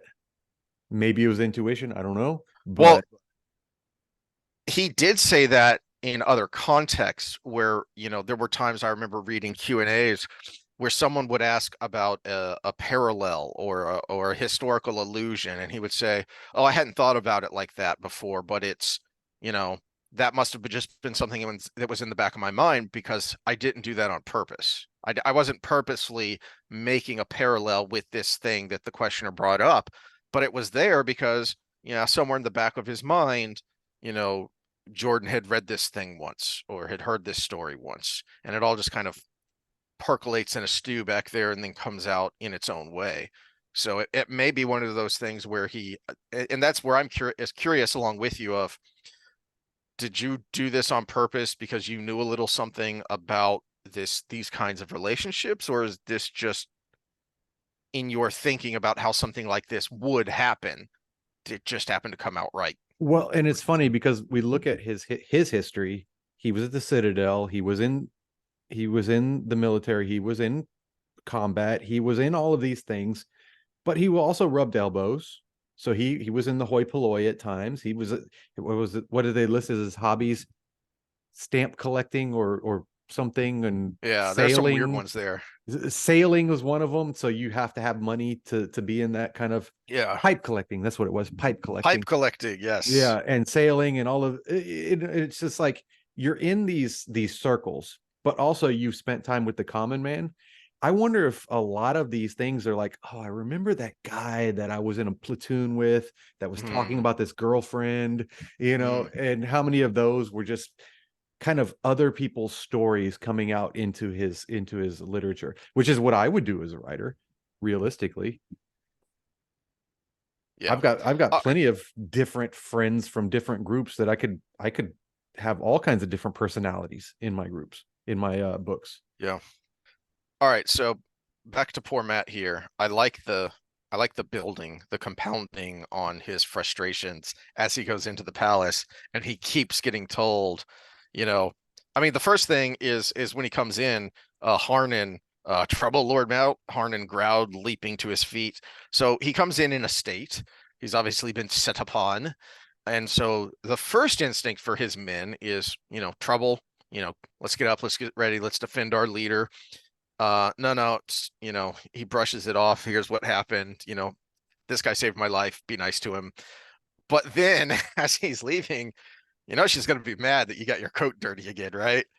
And then as he goes through the palace, as more and more people say this, he finally just reaches his breaking point of, and this is where Matt the simp doesn't work and gets frustrating, is because again, if he really wanted to, he could have taken that knife away from Tylin and walked out of that room. So clearly, as she says after the fact, you clearly enjoyed what was happening here. And he does to a degree, but why does he keep going along with, I mean, I know there are some times where he kind of thinks about it of, well, if you think I'm a fool, like there are people who look at him like he's the court jester. All right, well, think of me as the court jester, and then you won't be looking at me. You won't look at me too hard. But it still seems odd to me that he puts up with as much as he does. Well, except he's right where I was talking about earlier with the Ashaman. That's He a good is the point. he is the young man being slightly played by a cougar, but that's not being played in the I'm dumb sense. It's it being played in the I kind of like it. Yeah, that's a good point. And he does come out of this stronger. He's not the person that the daughter of the nine moons needs without this relationship. Okay. Let's pause here for a second. I need a. All right. Sorry for the hiccup. I really need to get myself a good LED light to put up by my camera because the bulbs behind me make me really hot, and I started to aggravate because my neck was already hurting, so it started to aggravate the inflammation. I need to get a nice pack. Well, you just need to be like me and start out hot. Oh yeah. If we record in the afternoon, I do, because this is the southwest corner of the house, and so I cook when I sit here in the afternoon. Okay, so what I was building up to is credit where it's due to Matt and to Jordan for the way he wrote Matt. You do get the impression here in this chapter, as frustrating and humiliating as some of what is going on, that Matt does have a breaking point and is not afraid to stand up and say, "Damn it, woman, knock it off." But he also is a realist and a little bit of a cynic. So he's conscious, one, of rocking the boat, but two, he's a nice guy and he doesn't want to undermine Tylin's authority publicly. Because you see here when he finally, so what is building up to is as he goes through the palace and uh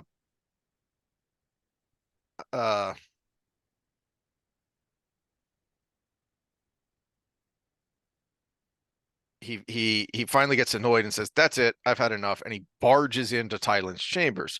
Very much something, no matter his status, he probably shouldn't be just barging in, tossing his hat across the room, and uh and giving the queen a piece of his mind. But you get the sense that that's about is what's about to happen here on page 420. Um, let's see. Yeah. Uh And that was the stone that broke the wagon clean in two. Flinging open the doors of Tylin's apartments, Matt strode in, sailed his hat across the width of the room, and stopped dead, his mouth hanging open, and everything he had planned to say frozen on his tongue. His hat hit the carpets and rolled. He did not see where. Gust of wind rattled the tall triple arched windows that led out onto a long screened balcony overlooking the Mulhara. And then Jordan paints the scene for you of there's Tylin, but Suroth is here, and she kind of creeps Matt out and scares him. So, I don't want to have to deal with this lady, but also I can't exactly go giving the queen a piece of my mind when the Sanshin are around. And on top of that, now you have this other person here who is so petite he doesn't even notice her at first. And he initially thinks this is a child. And so that just adds yet another monkey wrench into what Matt had been planning to do when he came barging in here, because now on top of crap, she's not alone, you have this very weird variable that he can't figure out. Along with that corresponding with the dice stopping. Along with the dice stopping of, oh crap, what's going on here?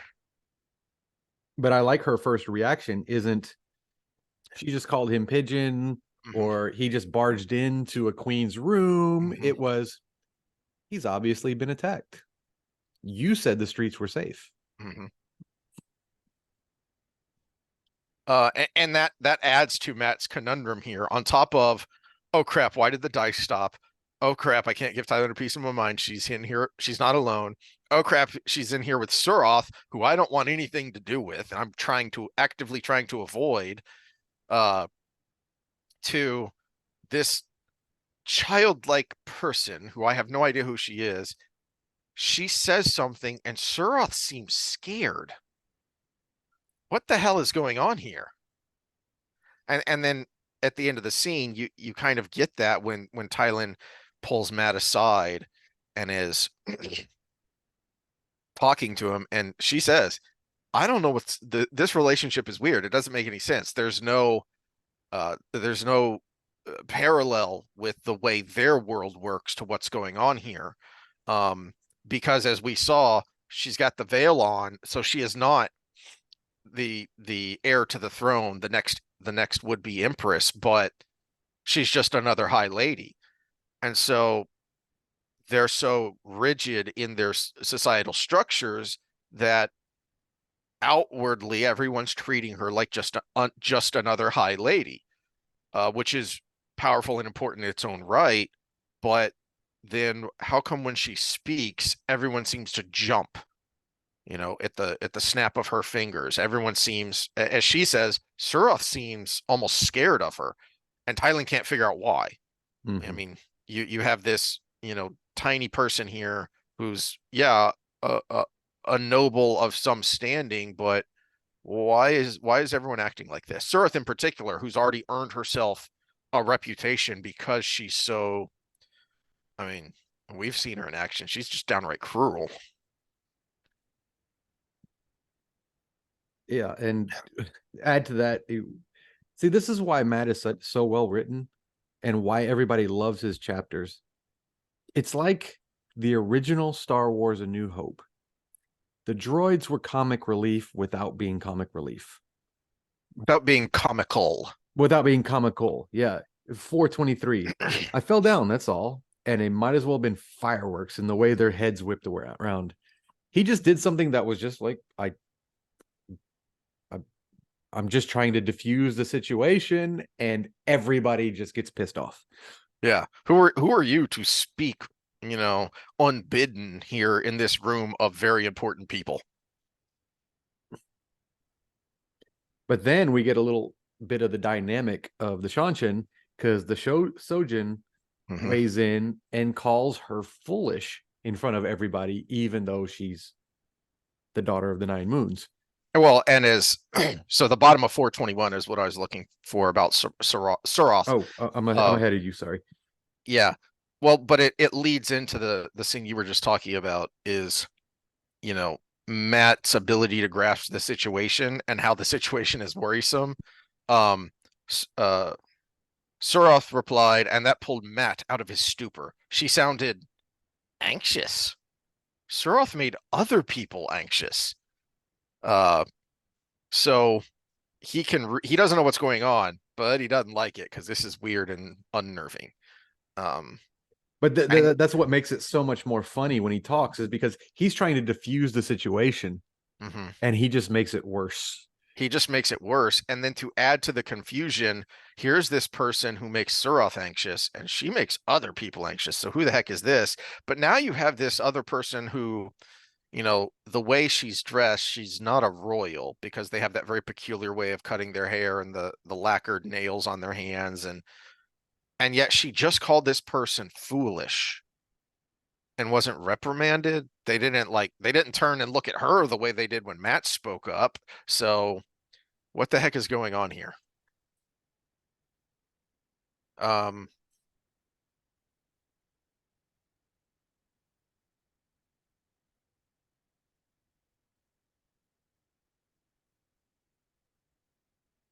let's see. Oh, I enjoy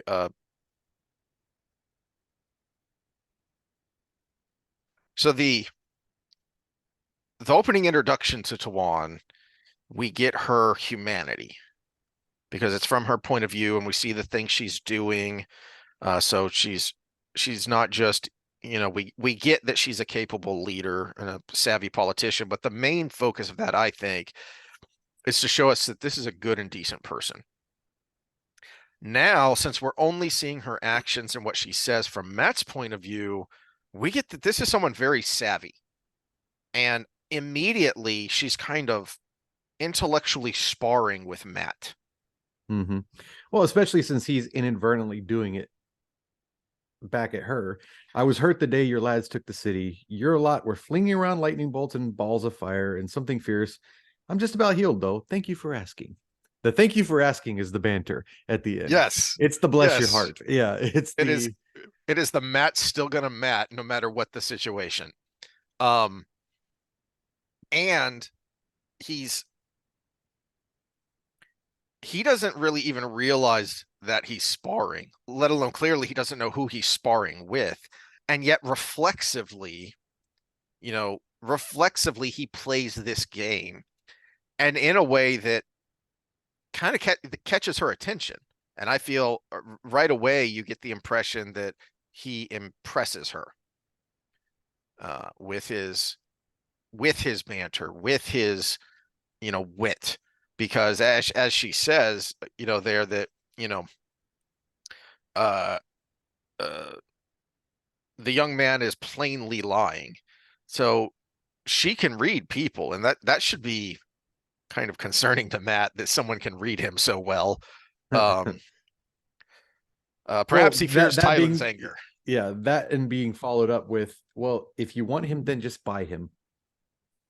It's like, oh, whoa, Well, no. yeah, and then Tylin, to her credit, is like, no, he's a free man, even though she's been basically controlling his life for the last Yeah, to set. her credit, she stands up to some very powerful people that, you know, as you get from Beslan, she knows she's basically a figurehead, that they're the real power.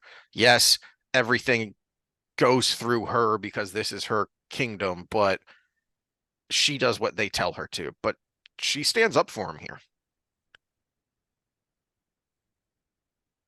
Okay. Well, and back to your point of Tuan being a human being, she rewards Tylin right after that, Mm-hmm. makes her one of the blood. Mm-hmm. Back to the sparring though. So Yeah. you started it there with his cheekiness. So this was the top of page 424. And then as they go on, um, all right, so Tawan's response to that uh is interesting to me, that he he just said that your lot were I mean, he clearly is trying to imply I just got caught in the crossfire. with the flinging lightning and balls of fire, something fierce, uh, and so he got hurt. But where Tuan's head immediately goes is, "You fought us," she demanded. Um, "You have sworn the oaths." "I swore," he muttered. "For the other, I had no chance." "So you would have," she murmured, circling him slowly. Um, I don't think he uses it at this point, but there are some times where he mentions feeling like a horse must feel when he or his dad are checking out a horse, and he kind of has that feeling of, is this what's happening to me here? Yeah, light. He had bought horses without so thorough an examination. Yes, 425. there we are. Yeah. And then we get to the offering to buy. "Good advice, Enoth. How much for him, Tylin? If he is a favorite, name your price and I will double it." Uh, And then Tylin choked on her wine, which she was hiding behind through this whole conversation. yeah. And then Tawan immediately shifts and is uh "You are afraid, Tylin, and under the light you should not be." So this is basically raising her to the high blood. Um, so even just further confirmation, this is someone really important here, and what the heck is going on? Um, But then right after that, Anath is telling her, "You need to go to bed. It's bedtime for you." mhm, mhm. Yeah, just reinforcing, because of her stature, is one of Matt's first impressions, is that this is a child, and it takes him a while of interacting with her before he's like, "How old are you?" Um, because his first impression, because of her stature, she looks like a child, and uh, Nath is reinforcing that with, "Okay, bedtime now." So just adding to the weirdness. Um, but I appreciate the way the chapter wraps up, and you know when Tylin and pulls Matt off to the side here, his first instinct, the first thing he says here is, "I didn't just fall down.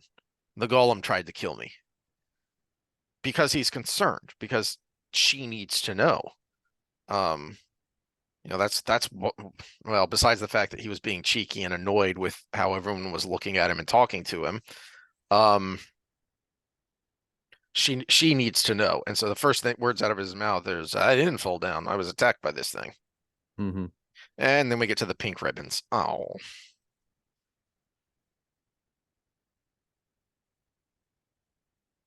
Well, but okay, so I wrote this down for spoilers. It's about Thailand, and we were talking about the relationship with the cougar. Her response is, "Neither can she." Who is she? The High Lady Tuan. "She can't have you. You're mine. mhm. You're not Well, going to go with the younger woman." the there's something here I hadn't noticed before, and kind of adds to the our ponderings of the escalation here of how Tylen's acting with regard to Matt. So much so that even Beslin has commented on, she's kind of taking it a little too far here. Uh, but that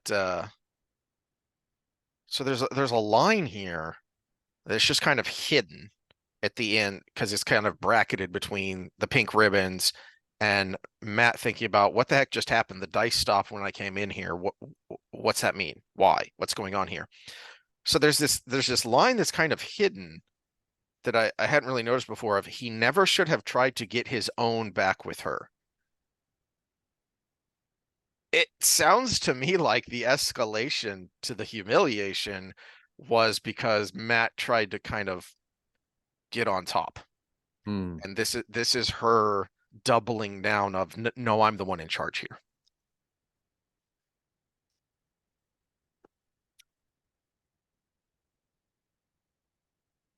Um, okay. How much farther do we want to go? Well, we're at just under 2 hours, so Okay, let's stop it there, because there is Yeah, that's a good place to stop because the Because next. we're gonna introduce a new whole dynamic with Aegean and Doman, Mhm. Yep. and it's almost a completely subplot line there. So So yeah, so things are shifting here. As so this is those chapters were introduction of Matt and what's going on since we last saw him, add all these kind of meta elements on top, and now we're about to get into the more specific plot lines of what is going to happen, because that's kind of what these next several chapters are setting up what Matt is going to do uh through the rest of this book and then on into the next couple of books with his storyline. All right, so we'll pick up with chapter 18 next time. All right, so go away if this is your first time because spoilers. spoilers, jazz hands. All right. So what did you have for spoilers? Because there weren't any. I looked again and there weren't any comments still on the Yeah, last one. there weren't, and this is why I was trying to like kind of close us there because I think the length of the episode might have Mm-hmm. had something to do with that. Cadsuane and Purple was one of mine. And this is the spoiler part of that wasn't the speculation about a purple or whatever. It's fast forward all the way to the end. It's why she's actually the perfect Emerald seat. Mm. Egwene made changes and she did some necessary things, but she wasn't the perfect Emerald seat because she never represented the Reds. She didn't even represent the Whites. She didn't even represent logic, realistically. She just did things. She was a green-blue hybrid, is what she was. Whereas Cadsuane, she's perfect because she's actually the embodiment of the Seven Stripes Stole.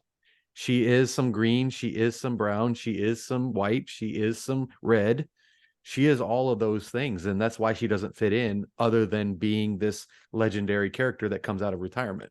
That's a good point because I'd made the point before that um Egwene's arc had to go the way it went because she was the only one who could reunite the tower. But she also had to die because she was not the one to lead the tower into this new age. And that's where it makes perfect sense that okay, now and I kind of want to know, all right, what happens in the next at the beginning of the next stage? What does Cadsuane do with the tower?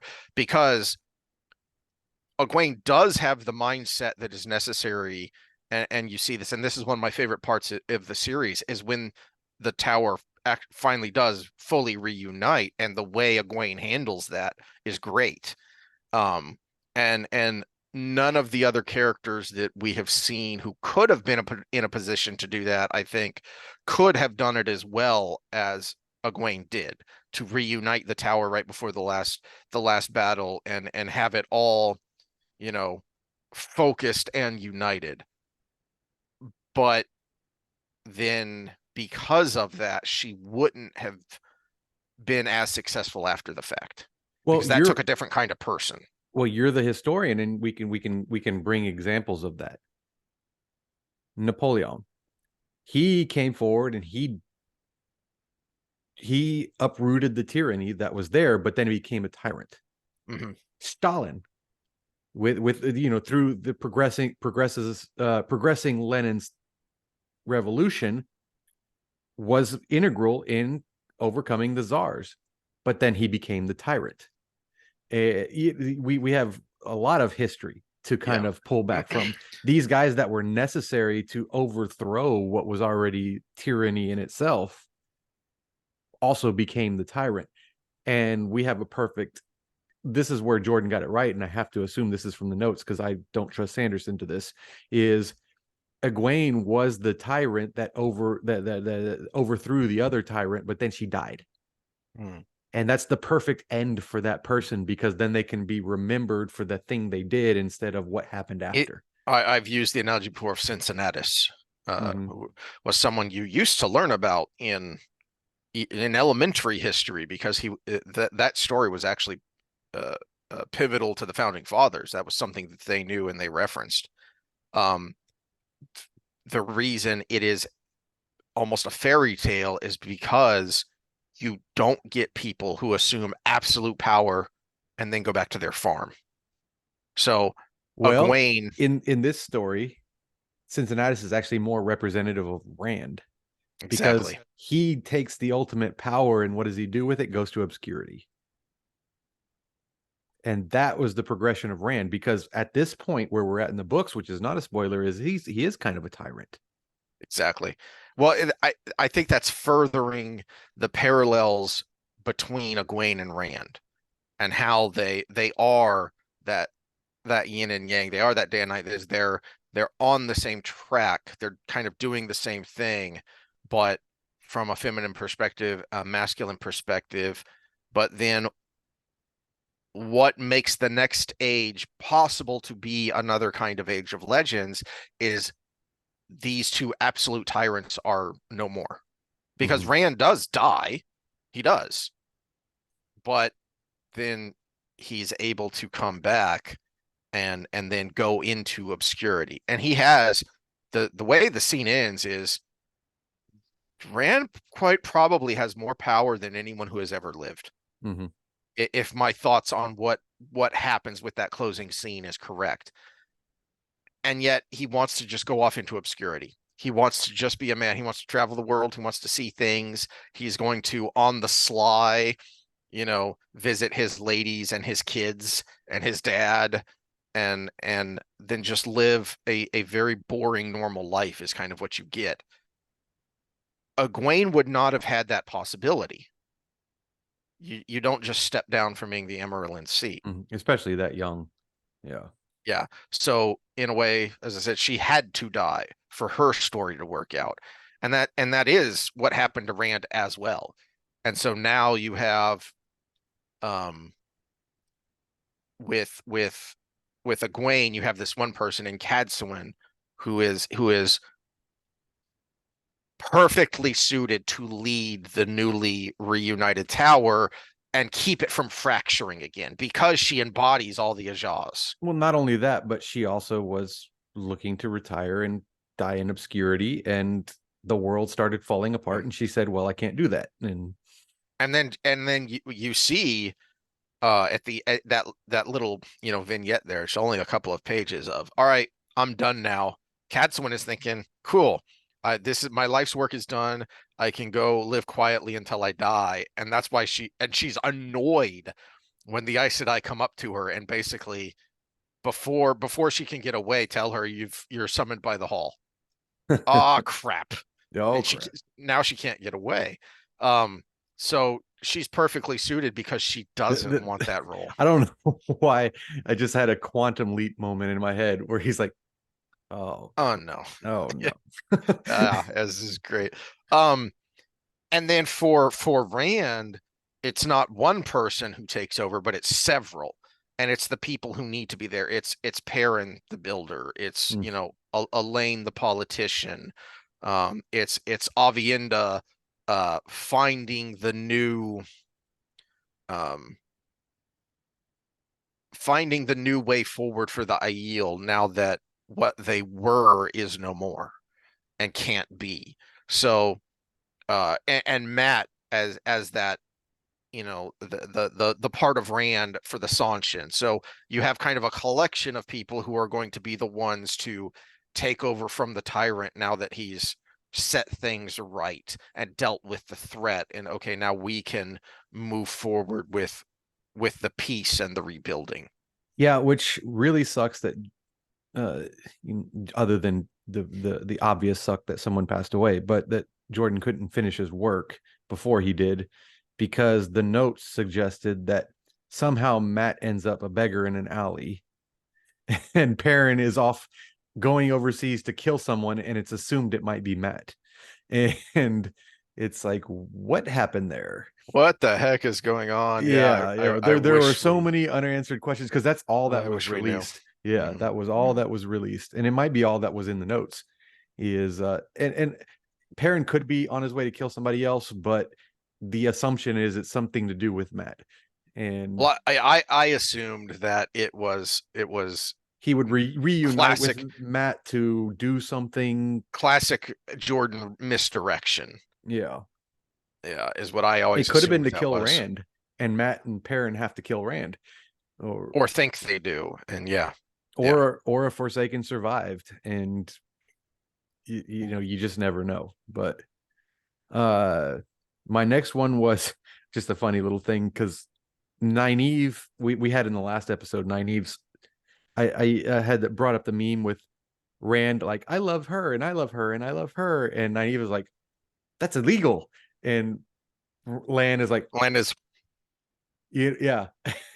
And I was like, well, actually, Nynaeve's lack of surprise is actually because she had practice with Matt. Because remember the scene where they're berating Matt over Tylin, oh and yeah. he's Yeah, like, yeah, yeah, yeah. dude, I'm trying not to be there, but she keeps pulling You me don't in. understand. You don't You don't understand. understand. And Elaine is like, really?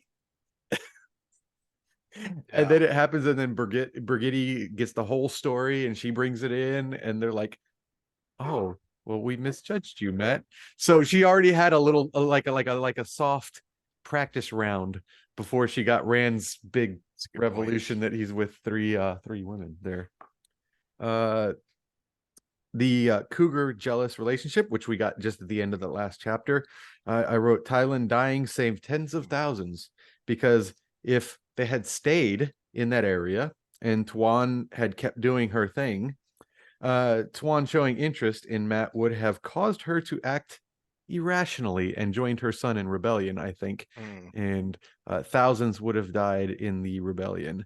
So the Golem saved thousands of people by ending Matt's relationship with. That is interesting. Not that it's a good thing, but it could have ended better. But at the same time, That is I have interesting. been on the other end of the cougar jealousy as well, and it is very, very intense. Even though, I mean, and this is something we've kind of touched on, but we may get into more later with more Matt, is that even from her point of view, and the thing she has said in the past is, and Bestlin explains the tradition here of you're her boy toy. It's just what older widows do in our culture. And Which is why I she put up evolution of desire, because and this is actually a normal thing. she professes this a few times of, you're just my boy toy, but her actions show that she is much more possessive than that. And Well, even yeah, like because I mean, just think of the boy toy. Toy is analogous to children. Mhm. The toy is thrown to the side until someone else starts playing with it, and then all of a sudden that kid wants it again. and and that leads into Biting the other kid or whatever. Mm. and that leads into I think it's in the next book that Tawan starts calling him toy, right? Mm-hmm. That she does. That's how I'm going to get my own back. As Matt was thinking is, all right, yes, I'm your prisoner, but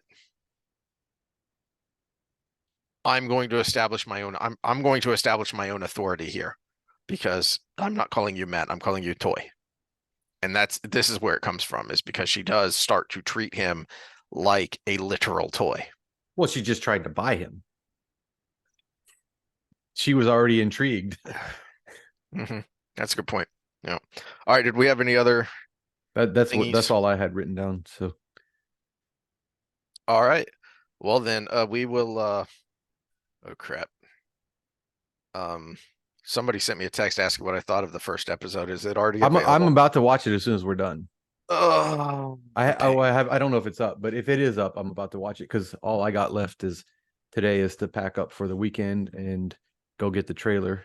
But All right. So we'll get to that when we get to that and see how what we'll painful it probably is. do is a two-parter on our social episode, and we'll do a social episode where I bitch about uh research and literature and anything else you have to bring to the table, and then And we'll do a 30-minute bitch about the first so episode, because I hate to pre-frame it as bitching about the first episode, but we all know. we all know. We So all know. we didn't do a prediction this time like we did last time. Well, we can We do a didn't do quick a prediction preseason. now. And this is my quick prediction. is that may work perfectly going forward, because I would not be surprised if we can find some current day woke nonsense in every episode to tie into our Wednesday episodes. Yeah, we probably could. Though I'm gonna be the optimistic prediction here. I Okay. think having more of Ishii is going to be a good thing because not only is he somebody that they can actually include in their agenda in a way that is entertaining, but it's all he's like I said, also he's a pretty decent actor. Yeah. So he can actually fit both kind of benefit both sides, the purists and the people who are trying to push agendas in the show. Uh my worry is what they're doing with the Shanshin is Mm. basically making them orcs. You know, there is no good in them. There is no, Mm. like we just talked about, there is no Mhm. humanity to them. They're just tyrants that are coming in and killing everybody. Now, I hope I'm surprised there, but that's my prediction about it because but again, teasers are meant to bring you in. So the teaser showed that that's what they were. Now, my other prediction is Logain and Tame are the same person. Hmm. Logain, because we saw in the trailer, Logain talking to Rand in almost an attempting way. And so I think that's where it's going to come together because realistically, we don't have any interaction between Rand and Logain until book. We're not even there yet. So which one is it? Knife of Dreams? Oh, where Logan and Rand finally meet? Yeah. Yeah, I think it's Knife of Dreams. Yeah. Yeah, it's a So couple books still. so I think he's combining two characters and I think he's accelerating the Rand being open to other channelers thing. Mm. Uh and we've seen from the interactions with Logain in the first season that he's not, I mean, he wasn't just defensive.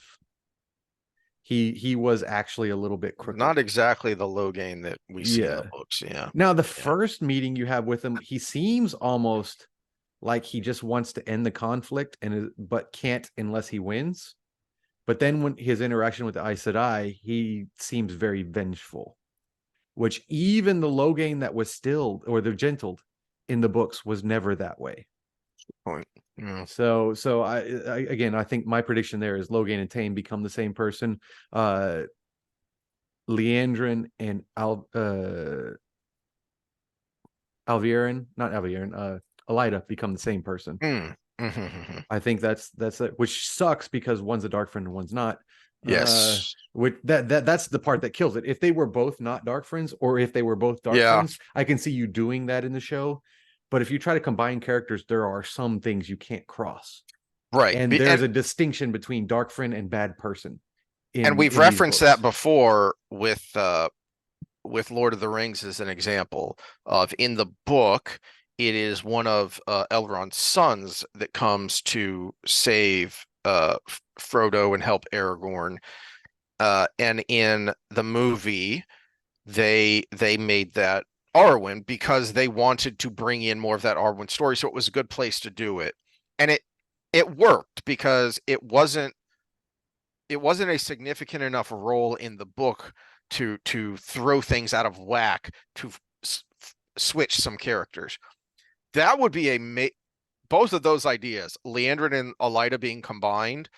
It yeah, that is something that and Logain and Taim, that is something that Jackson did, but he did it in ways and in places where it worked. Mm-hmm. Those characters are so radically different, it would throw all kinds of things out of whack. Yeah, Logain and Narishma being combined would be Mm, okay because they're both, in essence, strong allies of Rand. yes. Taim and maybe one of the Forsaken being combined would make semi sense, Yep. even if you didn't know the world well enough, right? But those two, they're actually opposition at some point, where they're not something that can be put into one essence of the storyline, Mhm. and that's what worries me It there. would make a lot more sense to say combine Leandrin and Alviarin. So Yeah, she yeah, becomes the exactly. keeper. She Yeah, becomes the yeah. So that way you don't have to introduce another character, but you can still get those elements of the story out of it. Like make her the or head of the Black Ajah. yeah, or just make Leandrin the entirety of that whole group that leaves and causes all the problems. That's Mhm. fine if you want to save on actresses, and that would be fine. Uh, I don't know, but Well, it has to at least go in line. It doesn't have to be exactly the same. It has to go in line though. yeah. Well, we'll see And how it I goes. guess I'm about to go watch that, and we'll see what happens. All Oh, right. Well, we will see. Now I'm curious. I'm much more curious to watch for our predictions than to actually see what happens. well, hold on. So Let me see if it's available real quick. Amazon, Amazon.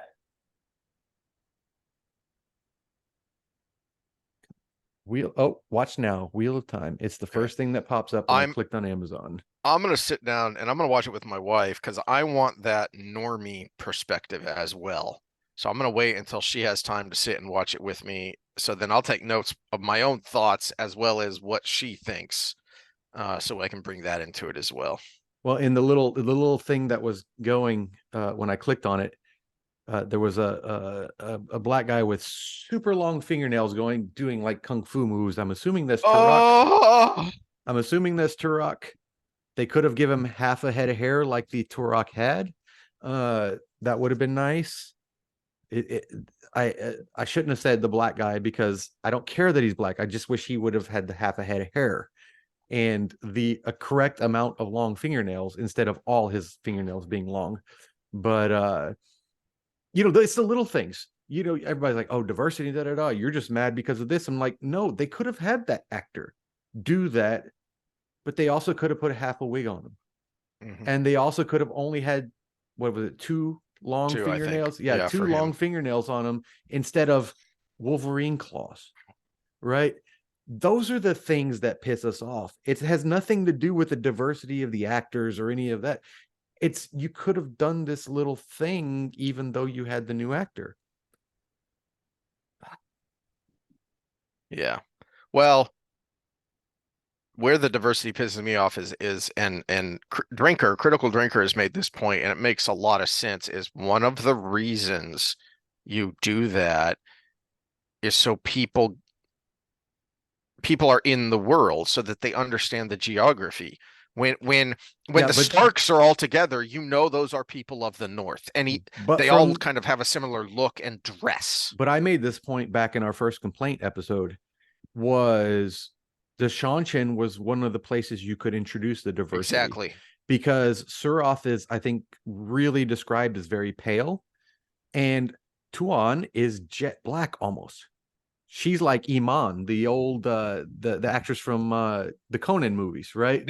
There are a couple, yes, there are some times where Jordan uses the phrase coal black Mm-hmm. because that's if you had never seen someone like that, then that is your frame of reference. And basically, if you want to think about it from a geography perspective, like the world that we're everything is taking place in is kind of like it's kind of like Europe, right? It's actually North America. If Yeah, well, you, yeah, it's kind of like I North remember him America, except, giving well, I, the I wanted to latitude and say that, longitude at except one the point. IO waste connects to Shara, and that makes it a little bit more difficult. But it is kind of like North America. But Shanshan, the way it's described, and I've seen maps of it, so it kind of throws this off a little bit. But the way it's described when you're reading the books without seeing an actual map Mhm. is that it's basically Asia, Eurasia, Africa all in one. And so you have pale, you have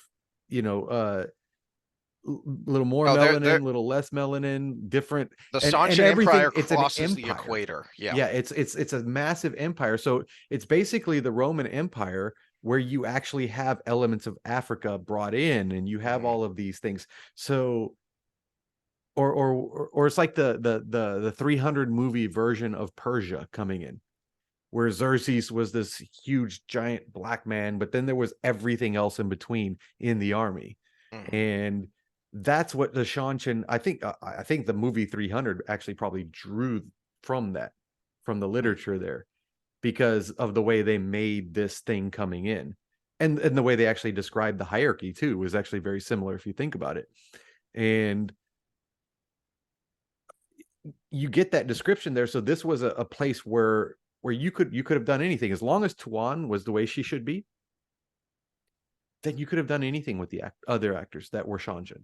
Mhm. And I don't know. They Well, did. and the point about the geography is that that polyglot civilization lets you instantly know this is something very different. These people come from a very different, very Mhm. alien world, because here in Randland, you have the north, you have the borderlands in the north, you have down south where people are kind of more Iberian in look and in dress, and then you have the more kind of northern Europe, England area in the middle. It makes a lot of sense for the climate and the geography. And then you go Well, and across the even things world, to and like the this is livestock very was different. very things we're familiar with. So Yes, Randland is yes. supposed to be the familiar to us. But then you've got Grolm and Racken and all of these things in So this exotic so when the place. They're Sanshin come in, it's like, okay, whatever, because it's not different. We're seeing, I mean, for crying out loud, we're seeing when the Sanshin come in from just from the trailer, it's like what we saw in Shinar. It's exactly like what we saw in Shinar, with mm-hmm. all manner of our world ethnic groupings there. There was no cohesion except for the armor, except for the way they were dressed. And even to the showrunners like, oh well, we wanted culture to separate everything. They're not separating culture.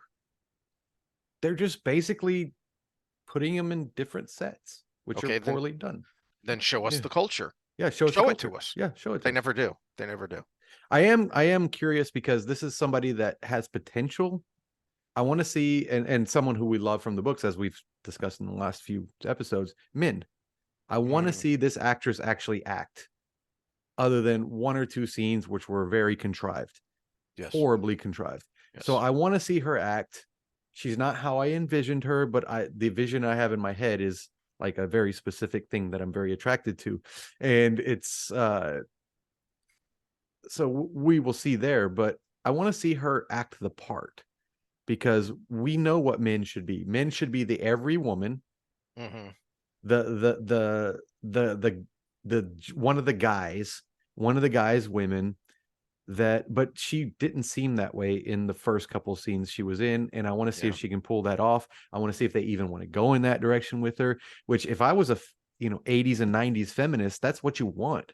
yeah. But we got the 2010s feminist version of her, and I hate that. Yeah. So we'll see. Oh, well, that'll be lots of fun. All right. Well, we'll see y'all next time where we get to see just how many of these ranting predictions come true. All right, see y'all then.